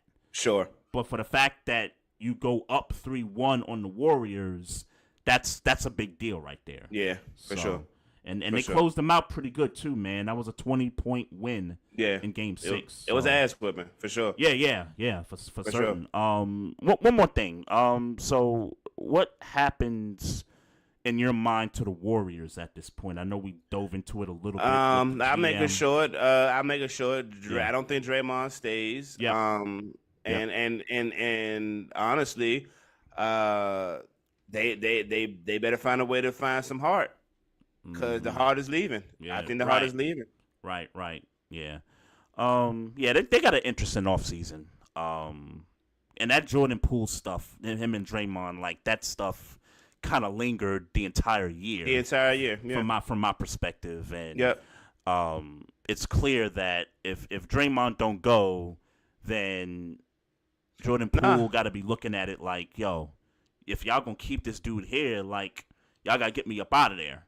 You know what I'm saying? But they just gave Jordan Poole money over the. That don't mean they can't trade him. Sure, absolutely. Yeah, but I'm just saying that if they have this change of heart where it's we got to keep Draymond because we got to try to run it back or something crazy like that, then if you're Jordan Poole, I would imagine you're gonna request a trade. Yeah, but they missed them. I think this is the year for them to get their last ring as that team, the way it's constructed right now. This was their last. Yeah, it's dead. It's a dead dynasty. Okay, it's gone. It's over. Okay, it's over.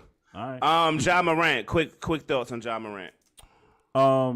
So you remember the suspension, the 10 game suspension? Yeah.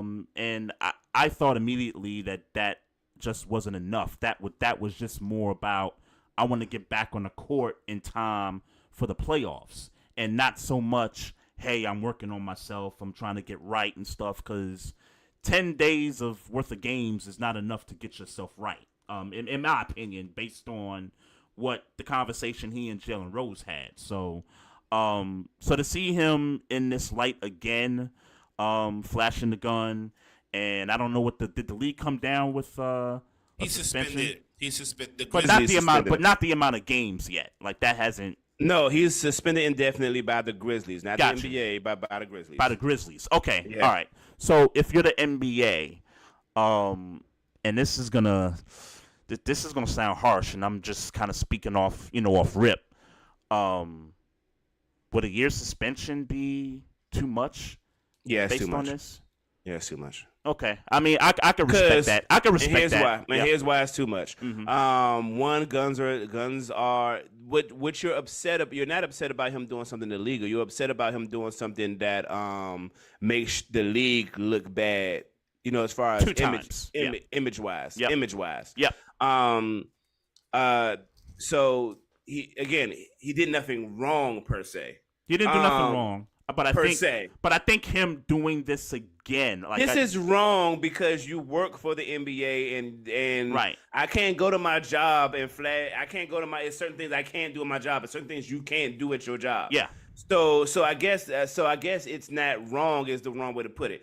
Because he did something wrong in the eyes of the league. Right. But a year is too much, and a year is too much, and they're not going to give him a year one way or the other because they know who that man is on the court. Yep. So but yeah, that's too much, and I don't see that happening. Look, man, it's simple. Get your goddamn face off the camera, and I know that youngins, they like to be on social media, and that's their way of living. And that might mean you can't hang out with this dude. You know what I'm saying? No. Get your damn face off the damn camera. It's just that. Some moments are meant to be private. Yeah, but I think it's more to that than what you're saying, Maestro. Yes, I don't know that get your face off the camera, but it might have to take me not being around you for me to get my face off the camera. The point I'm saying. I think I hear you, but I don't think this is Friend's fault. I think this is Ja Morant. It's Ja, yes, yeah. This is Ja Morant, of course, and yeah, he a youngin. Youngins do young nigga shit, but this is Ja Morant doing young nigga shit. Yep. And I would hate to think that this might fuck up some money for him. Mm-hmm. I would hate to think that. But unfortunately, you can't save a grown man from himself. Right. A grown man gotta want to be saved. Yep. And we hope that he comes to that realization before he fucks some money up. Right. And as Ja Morant, you gotta make the decision what's best for you in the interest of Ja Morant, even if it means that you gotta go the extra mile to do that. If it means you got to cut some people out your life. You got to cut some friends. Yeah. If it means that, then you got to do what you got to do. Yeah. Yeah. But I think that, I hate to be that one. This is a real simple fix. Because the friend did nothing wrong. Right. He was in the shit that he normally do with his friend Ja Morant. Mm-hmm. Nobody asked Ja Morant to show that goddamn gun. He could have had that gun in his lap and kept dancing. Sure. No, he had to show the gun however, for whatever reason, he felt in the moment that he needed to do it. Right. And I hate to be that guy, bro. I hate to be that guy, and I know we kind of stretching it. This ain't no mental health issue, bro. This is not a mental health issue in the sense of in the sense of anxiety, in the sense of like this ain't that. This is a young man. It could be a component of it. Well, not the anxiety part, but the mental health part could be a component of it. But maybe like mental you said, health the is anxiety. A component. is probably not. When I say it's not a mental health thing, I mean when we like everything that involves thinking can be a mental health issue. So of course, I'm talking about when this is not like, you know, mental health is a niche topic nowadays. Yeah. I don't think that this is Ja Morant needing to go to a psychiatrist and break this down. Mm-hmm. I think this is Ja Morant needing to realize that, hey, I don't think he's having a mental issue. That's what I'm getting at. I don't think this is a mental issue that he's having. I think he's for whatever reason, and maybe that's where people try to throw mental health into it, but for whatever reason, he's making the choice. Decision making. The bad decision making is what this is. This is not mental health. This is bad decision making. Okay. I could kind of understand where you're coming from. Like, I don't want this to be like, because I've seen a lot of people, woe is Ja Morant. Right.